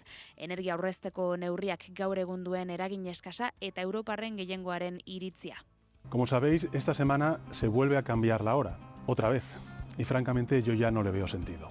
En todas las encuestas a las que se les pregunta a los españoles y a los europeos, de manera mayoritaria están en contra de cambiar el horario. Además, la ciencia nos dice que ya no supone un ahorro energético, y lo que sí nos dice la ciencia es que trastoca los ritmos biológicos 2 veces al año. Sánchezek astelenean aurreratu zuen ekimena eta exekutiboko eta UGTko hainbat kidek babestu eta PPek kritikatu egin zuen. Azken honek ez zuen kontra egin, baina amutzat jo zuen arreta gaurkotasun politikotik desbideratzeko. Este es un debate que viene de lejos, porque el Parlamento Europeo votó hace 6 años acabar con el cambio horario. Así que hoy el Gobierno de España va a defender en el Consejo Europeo el que hagamos valer ese voto mayoritario y dejemos de cambiar las horas, por fin, en el año 2026. Europako Parlamentuak serio planteatu zuen gai hori 2019an, baina gobernuen arteko adostasunik ezak ordutegi bera mantentzearen aldeko inkestak gora bera blokeatu egin zuen gaia eta orduz geroztik Europar Batasuneko Kontseiluan kasoi batean gordeta jarraitzen du. Eguraldia eta trafikoa naiz irratian. Goizeko 10:05 eta informazio praktikoari dagokionez, esan behar errepideetan ez dugula aparteko berririk, beraz goazen ostiral honetako, asteburu hasierako eguraldiaren nondik norakoak ezagutzera. Ikeri Barluzea. Atzoko kaskaraldiaren ondoren eguraldiak gaurkoan lasaialdi bat hartuko du. Goizean, Ipar Euskal Herrian oraindik hodei baxu batzuk agertuko dira eta bertan ez da baztertu behar euri zaparradatxoren bat edo beste botatzea. Halare azkar atertuko du eta goizerdirako giro lasaian nagusituko da. Gainantzeko lekuetan goizetik hasita ostarte zabalak nagusituko dira eta eguraldi ederra izango da. Arratsaldean barnealdetik barrena erdi eta goi mailako hodei batzuk sartuko dira eta zerua zikinxoa agertuko da. Halare ez da euririk espero eta eguraldia lasaia izango da. Gauean lurralde osoan hodei baxuak ugaritzen hasiko dira. Haizeak goizean hego-mendebaldetik eta arroxamar joko du, arratsaldean ipar-mendebaldera egin eta indar pixka bat galduko du, gauean berriro ere hego-mendebaldetik finkatuko da, temperatura minimoek behera ingo dute eta beherakada nabarmena jasango dute gainera, minimoak 2 eta 12 gradu bitartean errendituko dira, Araba eta Nafarroa erdialdean eta Altu Xamarra duen lekuetan txokoren batean itzot puntu bat izatea baztertu gabe, maximoek aldiz antzeko jarraituko dute, Kantabriar isurialdean 17 eta 19 gradu bitartean errendituko dira, eta Ego isurialdean 14 eta 20 gradu bitartean, temperatura freskoenak Araba eta Nafarroa erdialdean eta Altu Xamarra duen lekuetan emango dira, altuenak aldiz Erriberan. Guzti hauekin gaditzen gara, eskerrik asko Itxaso, asteburuan. Bai, asteburuan Pegi. Eta joan aurretik agurtuko ditugu bigarren kafeako kideak, Goiuri Azeitza, egunon. Egunon. Egunon, ostirala aldu da. Nola jarriko... Ostirala iritsi da, bai. Bazen garaia. Nola jarriko diozu egin gazteari? Bueno, gauza desente dauzkagu, Xabier Ormazabal etorriko da, eta abesbatzen Europako sari nagusiaz hitz egingo digu, ze igande honetan izango da, eta Filipinak, Indonesia edo Letoniako abesbatzek parte hartuko dute, eta orduan, ikusiko dugu, nork irabazten duen. Horrez gain, nor nahi zen baneki lan berria estrenatu dute arte drama eta xutek, eta laneko irukide izango ditugu gurekin, eta Eneko Gerrikabeitiarekin ere hariko gara, Mundu Bat elkarteko presidentea da bera, eta Euskal Instituzuei Israelekin harremanak mozteko egin duten eskaeraren arira, berarekin hizketan arituko gara, eta Eirek jolas bat prestatu dugu. Esaldi batzuk jarriko dizkigu eta guk asmatu beharko dugu. Esaldi horiek, letra horiek, Taylor Swiften abestietakoak diren, edo Izaroren abestietakoak diren. Hala, zelako jolasa, ea zortea duzuen. Ea nola joaten den, bai. Bai, asteburuan. Berdin. Eta gure partetik besterik ez, joteko tenore heldu zaigu. Ondo segi, aio! Naiz irratia.